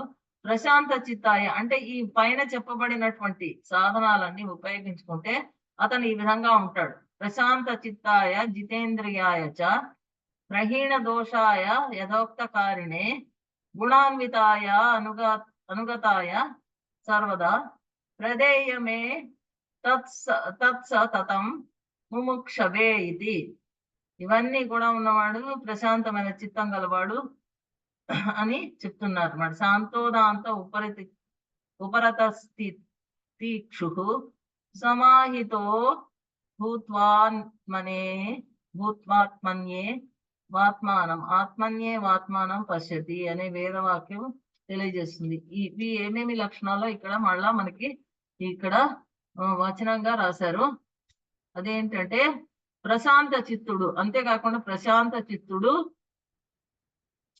జితేంద్రియుడు, దోషాన్ని పోగొట్టుకున్నవాడు, గురువు మరియు శాస్త్రం చెప్పినట్టుగా ఆచరించేవాడు, ఆత్మ జ్ఞానాన్ని పొందడానికి అవసరమైన గుణాలు ఉన్నవాడు, సదా ఆచార్యుని వెంట ఉండేవాడు, మోక్షాన్ని అనుకుని కోరేవాడు అయిన వానికి వేదాంత శాస్త్రాన్ని అందించాలి. ప్రశాంతమైన చిత్తం గలవాడు జితేంద్రియుడు, దోషాలన్నిటినీ పోగొట్టుకున్నవాడు, గురువు మరియు శాస్త్రం చెప్పినట్టుగా అన్ని ఆచరించేవాడు, ఆత్మ జ్ఞానాన్ని పొందడానికి అవసరమైన గుణాలు ఉన్నవాడు, సదా ఆచార్యుని వెంటనే ఉండేవాడు, మోక్షాన్ని కావాలనే ఇచ్చుక గలవాడు అనే కోరిక గలవాడు. ఈ వేదాంత శాస్త్రాన్ని అతనికి ఈ వేదాంత శాస్త్రాన్ని అందించాలి అనేసి చెప్తున్నారు. ఈ అధికార లక్షణాలు చెప్పిన తర్వాత ప్రతిపాద్య విషయాన్ని గురించి ఇలా చెప్తున్నారు. ఇప్పుడు అధికారికి ఉన్నటువంటివన్నీ కూడా ఇంతవరకు మనం తెలుసుకున్నాం. అధికారి ఎటువంటి వాడో మనం తెలుసుకున్నాం. నిత్య నైమిత్తిక ప్రాయశ్చిత్త ఉపాసనా కర్మలు వాటికి చెందిన ప్రధాన అవన్నీ కూడా చేయాలి. తర్వాత వేదాంగాల్ని పఠించిన వాడు, ఇవన్నీ మనకి ఒకసారి చూసుకుంటే ఈ జన్మ ఏంటి కాకుండా పూర్వజన్మలో కూడా అన్ని కామ్య కర్మల్ని కానీ నిషిద్ధ కర్మల్ని కానీ త్యజించిన వాడు, నిత్య కర్మల్ని నైమిత్తిక కర్మల్ని కూడా ప్రాయశ్చిత్తాలని ఉపాసనా విధానాలను కూడా ఆచరించేవాడు, సమస్త కల్మషాలని పోగొట్టుకున్నవాడు, నిర్మలమైన స్వాంత చిత్తుడైన వాడు, సాధన చతుశ్రయాన్ని స్వాధీనం చేసుకున్నట్టి యథార్థ జ్ఞాన సంపన్నుడు. సాధన చతుష్టయం ఏంటి?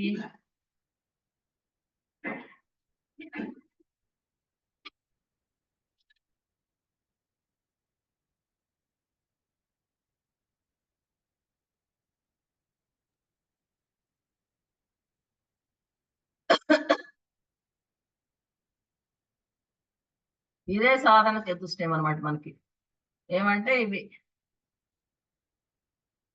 నిత్యానిత్య వస్తు వివేకం కలవాడు, ఇహలోకానికి పరలోకానికి భోగాలని ఫలాల్ని అనుభవించాలనే కోరిక లేకపోవడము, తర్వాత శమము మొదలైన ఆరింటిని సంపాదించడము, మోక్షం కావాలనే కోరిక ఉండడం, ఇవి సాధన చతుష్టయాలు. వీటినన్నిటిని కూడా ఈ 4 సాధనాలని అవలంబించిన వ్యక్తి ప్రమాత అంటారు. అంటే తెలుసుకోదగిన వాడు, వీడే ఈ మనిషి, ఈ వ్యక్తి ఈ ఈ వేదాంత సారం తెలుసుకోగలిగిన శక్తి గలవాడు అనేసి అంటారు. ఇందులో నిత్యానిత్య వస్తు వివేకం అంటే ఏంటి? బ్రహ్మం ఒకటే, ఇవన్నమాట. వీటి గురించి బ్రహ్మం ఒకటే, నిత్యమైనది, ఏకమాత్రం బ్రహ్మ, తక్కినదంతా అనిత్యము అనేటటువంటి వివేచనము మొట్టమొదటిది. దాని తర్వాత బ్రహ్మము కానివన్నీ కూడా అనిత్యములే. ఇటువంటి వివేచనమే నిత్యానిత్య వస్తు వివేచనం ఒకటి. అది సాధన చతుష్టయంలో ఫస్ట్ పాయింట్ అది. రెండో పాయింట్ ఏంటంటే, ఏ విధంగానైతే ఈ లోకంలో పొందే కర్మజన్యకమైన ఐహిక సుఖాలు, పూలమాలను, చందనాది లేపనాదులు, వనితాదులు మొదలైన భోగాలన్నీ కూడా అనిత్యములు. అదే విధంగా పరలోకంలో సుఖములైనటువంటి అమృత సేవనము, ఇటువంటివి కూడా అనిత్యములే అనేటటువంటి తెలుసుకున్నవాడు, ఐహిక ఆముష్మిక ఫలాల పట్ల ఆసక్తి లేనివాడు అనగా విరాగి. ఇది రెండోది. మూడోది శమదమాది. శమదమోపరితి ఉపరితి తితిక్ష సమాధానం శ్రద్ధ శ్రద్ధాఖాహ ఇవన్నీ కూడా ఇది మూడవది. దాంట్లో శమధమాదులు అంటే ఏంటి అవి కూడా మనము ఇప్పుడే చెప్పుకున్నాము. అది ఇవన్నీ ఉన్నవాడు తర్వాత ఇక్కడ చాంద్రాయణ వ్రతము ఆచరించేవాడు ఇవి కూడా ఉన్నాయి. ఇవన్నీ కూడా చేయగలిగిన వాడే ఈ వేదాంత సార అనేటువంటి ఈ గ్రంథాన్ని ప్రకరణ గ్రంథాన్ని చదవడానికి అర్హుడు అనేసి చెప్తున్నారు. ఇప్పుడు నెక్స్ట్ది మనం రెండవదైనటువంటి అనుబంధ చతుష్టయంలో రెండవదైనటువంటి విషయం గురించి తెలుసుకుంటున్నాం. అధికార లక్షణాలు అయిపోయాయి. తర్వాత ప్రతిపాద్య విషయాన్ని గురించి చెప్పుకుంటున్నాం. విషయో జీవ బ్రహ్మైక్యం శుద్ధ చైతన్యం ప్రమేయం తత్రైవ వేదాంతానాం తత్పర్యాత్. ఈ గ్రంథంలో ప్రతిపాదించబోయే విషయము జీవ బ్రహ్మల ఏకత్వం. ఇది మొదటే మనం తెలుసుకున్నాం. జీవ బ్రహ్మల ఏకత్వము, శుద్ధ చైతన్య స్వరూపం తెలుసుకోవడం. తత్వం అంటేనే నిజమైన స్వరూపాన్ని తెలుసుకోవడం, వస్తువు యొక్క నిజమైన స్వరూపాన్ని తెలుసుకోవడం, శుద్ధ చైతన్య స్వరూపం తెలుసుకోవడం. మొట్టమొదటి పాయింట్ ఏంటండి? జీవ బ్రహ్మల ఏకత్వం. విషయం ఏంటి? ఇందులో ప్రతిపాదించబడేటటువంటి విషయము జీవ బ్రహ్మల ఏకత్వము, శుద్ధ చైతన్య స్వరూపము తెలుసుకోవడము. తర్వాత ఈ జీవ బ్రహ్మైక్యాన్ని, బ్రహ్మస్వరూపమైన శుద్ధ చైతన్యాన్ని తెలియజేయడమే వేదాంత గ్రంథాల యొక్క తాత్పర్యము. జీవ బ్రహ్మైక్యాన్ని, శుద్ధ చైతన్యాన్ని, జీవుడు బ్రహ్మ ఐక్యం చెంది శుద్ధ చైతన్యం. శుద్ధ చైతన్యం అంటే ఏ విధమైన అజ్ఞానము ఉండదు. అదే అన్నిటినీ పుట్టిస్తుంది, అన్నిటినీ లయ చెందిస్తుంది, అన్నిటినీ కూడా లయానికి మళ్ళా తిరిగి జన్మకి మళ్ళా సృష్టికి మధ్యకాలంలో నిలిపి ఉంచుతుంది. అదే శుద్ధ బ్రహ్మ, అదే శుద్ధ చైతన్యం. దాని గురించి తెలియజేయడమే వేదాంత గ్రంథాల యొక్క విషయము లేక తాత్పర్యము. సంబంధస్తు తదైక్య ప్రమేయస్య తత్ప్రతిపాదకో ఉపనిషత్ ప్రమాణస్య చ బోధ్య బోధక భావః. ప్రమేయమైన అంటే తెలుసుకోవాల్సిన, ప్రమాత అంటే తెలుసుకునేవాడు, ప్రమేయం అంటే తెలుసుకోవలసినటువంటి జీవ బ్రహ్మల ఏకత్వానికి తెలియజేసే ఉపనిషద్ రూప ప్రమాణానికి సంబంధం బోధ్య బోధక భావ సంబంధం. విషయము జీవ బ్రహ్మల ఏకత్వం కాగా దాన్ని ప్రతిపాదించడానికి ఉపనిషత్తులు ప్రమాణంగా చూపబడుతున్నాయి. కాబట్టి ఈ రెండింటికి సంబంధం ఉన్నది. ఇప్పుడు విషయం అంటే ఏంటండి? ఇందులో ఒకళ్ళు చెప్పండి, ఎవరన్నా విషయం ఏంటి? అధికారి గురించి మనం చర్చించుకున్నాం. విషయం ఏంటి? విషయం అంటే జీవ బ్రహ్మైక్యము అనేది విషయం అండి. ఆ తర్వాత శుద్ధ చైతన్య స్వరూపం తెలుసుకోవడం కూడా విషయం దీంట్లో. తర్వాత జీవ బ్రహ్మల ఐక్యాన్ని, శుద్ధ చైతన్యాన్ని తెలియజేయడమే వేదాంత శాస్త్రాల తాత్పర్యము అన్నారు. ఇప్పుడు సంబంధం ఏంటి? ప్రమేయమైన తెలుసుకోవాల్సినటువంటి జీవ బ్రహ్మల ఏకత్వానికి ప్రమేయము అంటే ఏంటి?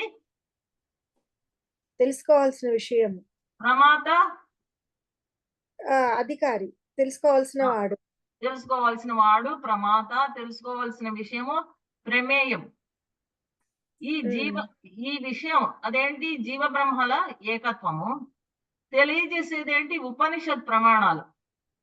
ఈ గ్రంథానికి ప్రమాణం ఏంటి? వేదాంత సారానికి ప్రమాణము ఉపనిషత్తులే. ఉపనిషత్తుల నుంచి వచ్చింది ఈ వేదాంతం. ఈ వేదాంత సారము వాటిలో ఉన్నటువంటి ముఖ్యమైన అంశాలను తీసుకుని దాన్ని వివరంగా చెప్పేది వేదాంత సార ప్రకరణం. ఈ ప్రమేయమైనటువంటి తెలుసుకోవాల్సిన జీవ బ్రహ్మల ఏకత్వం. ఇప్పుడు మనం తెలుసుకోవాల్సింది ఏంటి? జీవ బ్రహ్మల ఏకత్వం గురించి మనం తెలుసుకోబోతున్నాం. ఆ తెలియజేసేది ఏంటి? ఉపనిషత్తుల ప్రమాణం. ఏదైనా ప్రమాణం ఉంటేనే అందరు నమ్ముతారు. దీనికి ఏంటి ప్రమాణము అంటారు. మనం వేదాలను ఎన్నింటికో ప్రమాణంగా తీసుకుని వాటిని అన్నింటినీ ఆచరిస్తున్నాం. అదే విధంగా ఈ వేదాంత సారానికి ఏంటి ప్రమాణం అంటే ఉపనిషత్తులు ప్రమాణంగా తీసుకుని సంబంధం దానికి ప్రమాణానికి, దీనికి దానికి ప్రమాణానికి తర్వాత ఈ జీవ బ్రహ్మల ఏకత్వం అనేటటువంటి ఈ విషయానికి సంబంధం ఉంది. ఆ సంబంధం ఎటువంటి సంబంధం? బోధ్య బోధక భావ సంబంధం.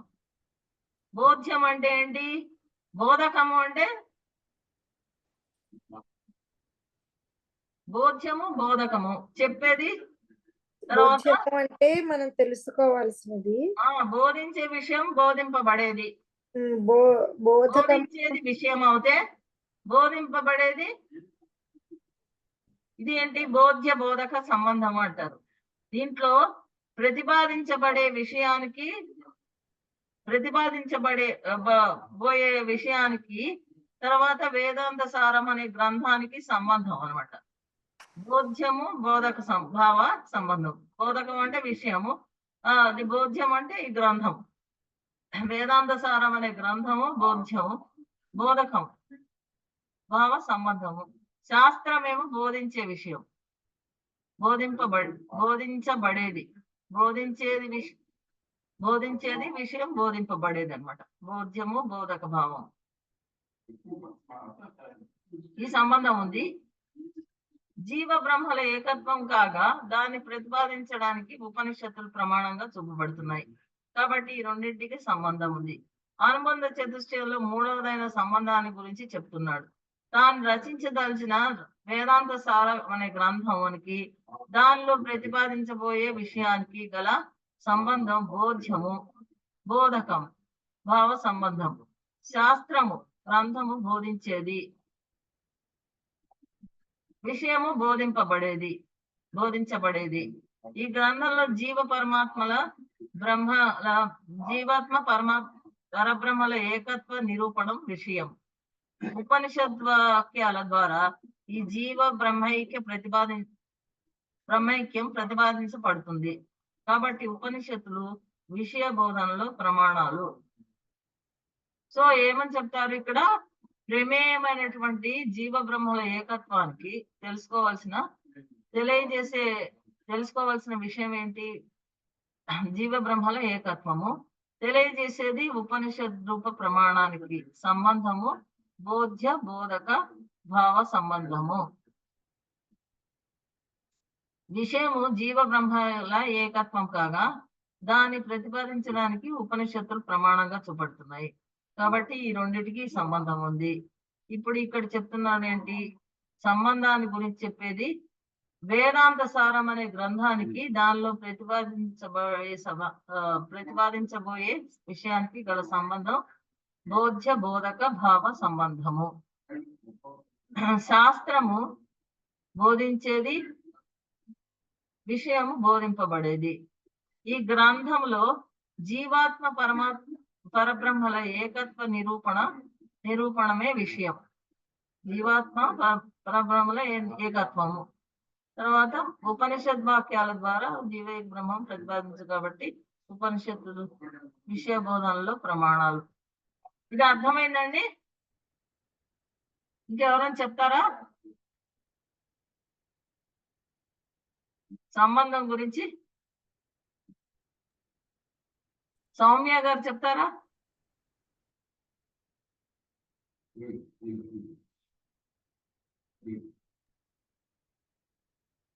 శిరీష గారు, పద్మావతి గారు ఉన్నారా అక్కడ? ఉన్నామండి.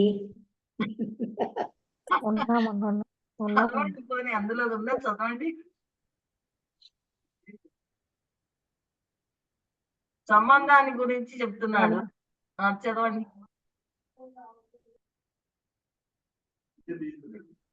Page number 9. త్వరగా చెప్పండి, ప్రయోజనం మనం చెప్పుకుని ఆపుదాం. మన టైం 4:30 5? 4:30 అండి. 3కి స్టార్ట్ చేస్తాం కదా. అదే గబాబాయ్ చదవండి, ప్రయోజనం ఒక్కటి చదువుదాం, అయిపోతుంది. నన్ను చదవమంటారా? చదవండి. సంబంధస్తు తదైక్య ప్రమేయస్య తత్ ప్రతిపాదకోపనిషత్ ప్రమాణస్య చ బోధ్య బోధక భావః. ప్రమేయమైన అంటే తెలుసుకోవలసిన జీవ బ్రహ్మల ఏకత్వానికి తెలియజేసే ఉపనిషద్ రూప ప్రమాణానికి సంబంధము బోధ్య బోధక భావ సంబంధము. విషయము జీవబ్రహ్మల ఏకత్వం కాగా దాన్ని ప్రతిపాదించడానికి ఉపనిషత్తులు ప్రమాణంగా చూపబడుతున్నాయి. కాబట్టి ఈ రెండింటికి సంబంధం ఉంది. శాస్త్రమేమో బోధ్యము, ఆ చెప్పిన విషయమేమో బోధకము అవుతుంది. ఈ రెండింటికి ఆ సంబంధం ఉన్నది. ఈ అనుబంధ చతుష్టయాల్లో మూడవదైన సంబంధం తాను రచించుతున్న వేద సారము అనే గ్రంథానికి దానిలో ప్రతిపాదించబడే విషయానికి బోధక సంబంధం, భావ సంబంధం ఉంది. శాస్త్రం బోధించేది, విషయము బోధింపబడేది ఈ గ్రంథంలో. కాబట్టి శాస్త్రం అనేదేమో బోధ్యం, బోధకం,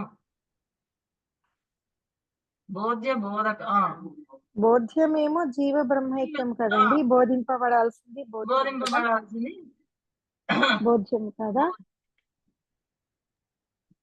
బోధ్యము జీవ బ్రహ్మైక్యము, బోధకము ఉపనిషత్తులు.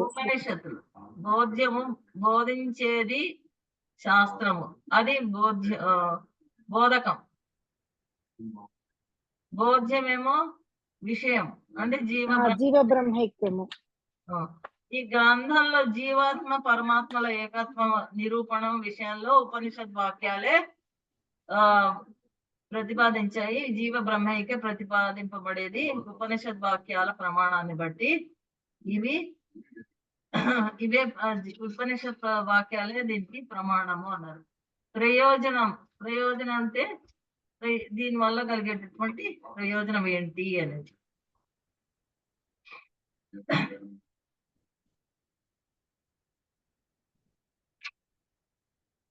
ప్రయోజనంతో తదైక్య ప్రమేయ గతాజ్ఞాన నివృత్తి స్వస్వరూపానంద వాప్తిశ్చ తరతి శోకమాత్మవిత్ ఇత్యాది శ్రుతే బ్రహ్మవిత్ బ్రహ్మైవ భవతి ఇత్యాది శ్రుతేశ్చ జీవ బ్రహ్మల ఏకత్వ విషయంలో గల అజ్ఞానాన్ని తొలగించి స్వస్వరూపమైన ఆనంద ప్రాప్తియే ప్రయోజనము. జీవ బ్రహ్మల యొక్క ఏకత్వం కాదు, రెండు, ద్వైతము అనేటటువంటి అజ్ఞానాన్ని తొలగించడం వల్ల స్వస్వరూపమైన ఆనంద ప్రాప్తియే ప్రయోజనం. ఆ స్వస్వరూపం అనేది తెలుసుకోవడం వల్ల వచ్చేటటువంటి ఆనందం, అది ఆ ప్రాప్తే ప్రయోజనము. ఆత్మను తెలుసుకున్నవాడు శోకమును తరించగలడు, శోకాన్ని కూడా తొలగించుకోగలడు, శోకాన్ని కూడా పూర్తిగా తొలగించుకోగలడు అనే శృతి వాక్యము. బ్రహ్మను తెలుసుకున్నవాడు బ్రహ్మయే అవుతాడు అనే శృతి వాక్యము ఈ విషయాన్ని తెలియజేస్తున్నాయి అనేటటువంటిది ప్రయోజనం. జీవ బ్రహ్మైక్యత్వాన్ని తెలుసుకుంటాడు, అజ్ఞానాన్ని తొలగించుకుంటాడు, స్వస్వరూపమైన ఆనందమైనటువంటి బ్రహ్మ యొక్క ఆనందకరమైన బ్రహ్మ యొక్క స్వరూపాన్ని తెలుసుకున్నటువంటి ప్రయోజనం వస్తుంది. తర్వాత ఆత్మను తెలుసుకున్నవాడు శోకాన్ని తరించగలడు, శోకాన్ని పూర్తిగా తొలగించుకోగలడు అనే శృతి వాక్యము.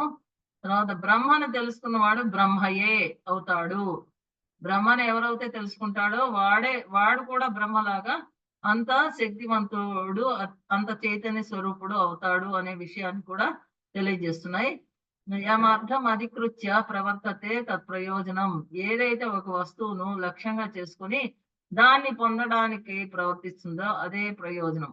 ఏదైతే ఒక వస్తువును అంటే ఇక్కడ వస్తువును అంటే బ్రహ్మ స్వరూపం లక్ష్యంగా చేసుకొని దాన్ని పొందడానికి ప్రవర్తిస్తే అదే ప్రయోజనం. తర్వాత ఈ శాస్త్రంలో ప్రతిపాదించబడే జీవ బ్రహ్మల ఐక్యము. దాని కొరకై మొదట జీవ బ్రహ్మ ఐక్య విషయంలో గల అజ్ఞానాన్ని తొలగిపోవాలి. తర్వాత ఆనంద స్వరూపమైన ఆత్మను తెలుసుకోవడం జరుగుతుంది. మొట్టమొదట దీన్ని లక్ష్యంగా పెట్టుకోవాలి. ఒక వస్తువు అంటే ఆత్మ లేక బ్రహ్మ యొక్క స్వరూపాన్ని తెలుసుకోవాలి అనేటటువంటి అటువంటి విషయాన్ని లక్ష్యంగా పెట్టుకొని దాన్ని పొందడానికి ప్రయత్నిస్తుందా అదే ప్రయోజనం. లక్ష్యాన్ని పెట్టుకోవడమే ప్రయోజనం మొట్టమొదట.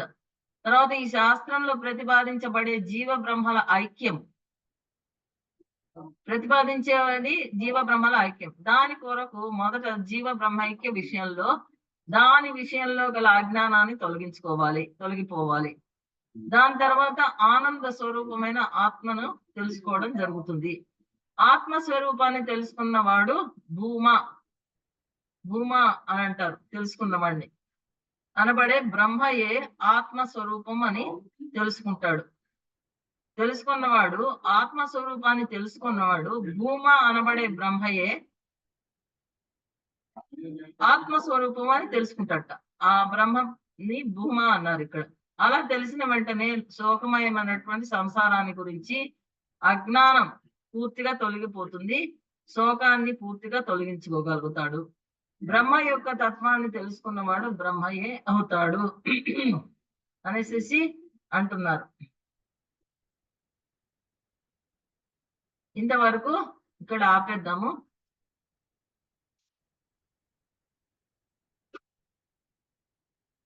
ते सर्वे भवन्तु सुखिनः, सर्वे सन्तु निरामया, सर्वे भद्राणि पश्यन्तु, मा कश्चित् दुःखभाग् भवेत्. ओम शांति शांति शांतिः अस्तु. स्वः मिलामः. ధన్యవాదాలండి. ధన్యవాదాలు. వాణి మేడం ఉన్నారా? వాణి అని ఎవరండి?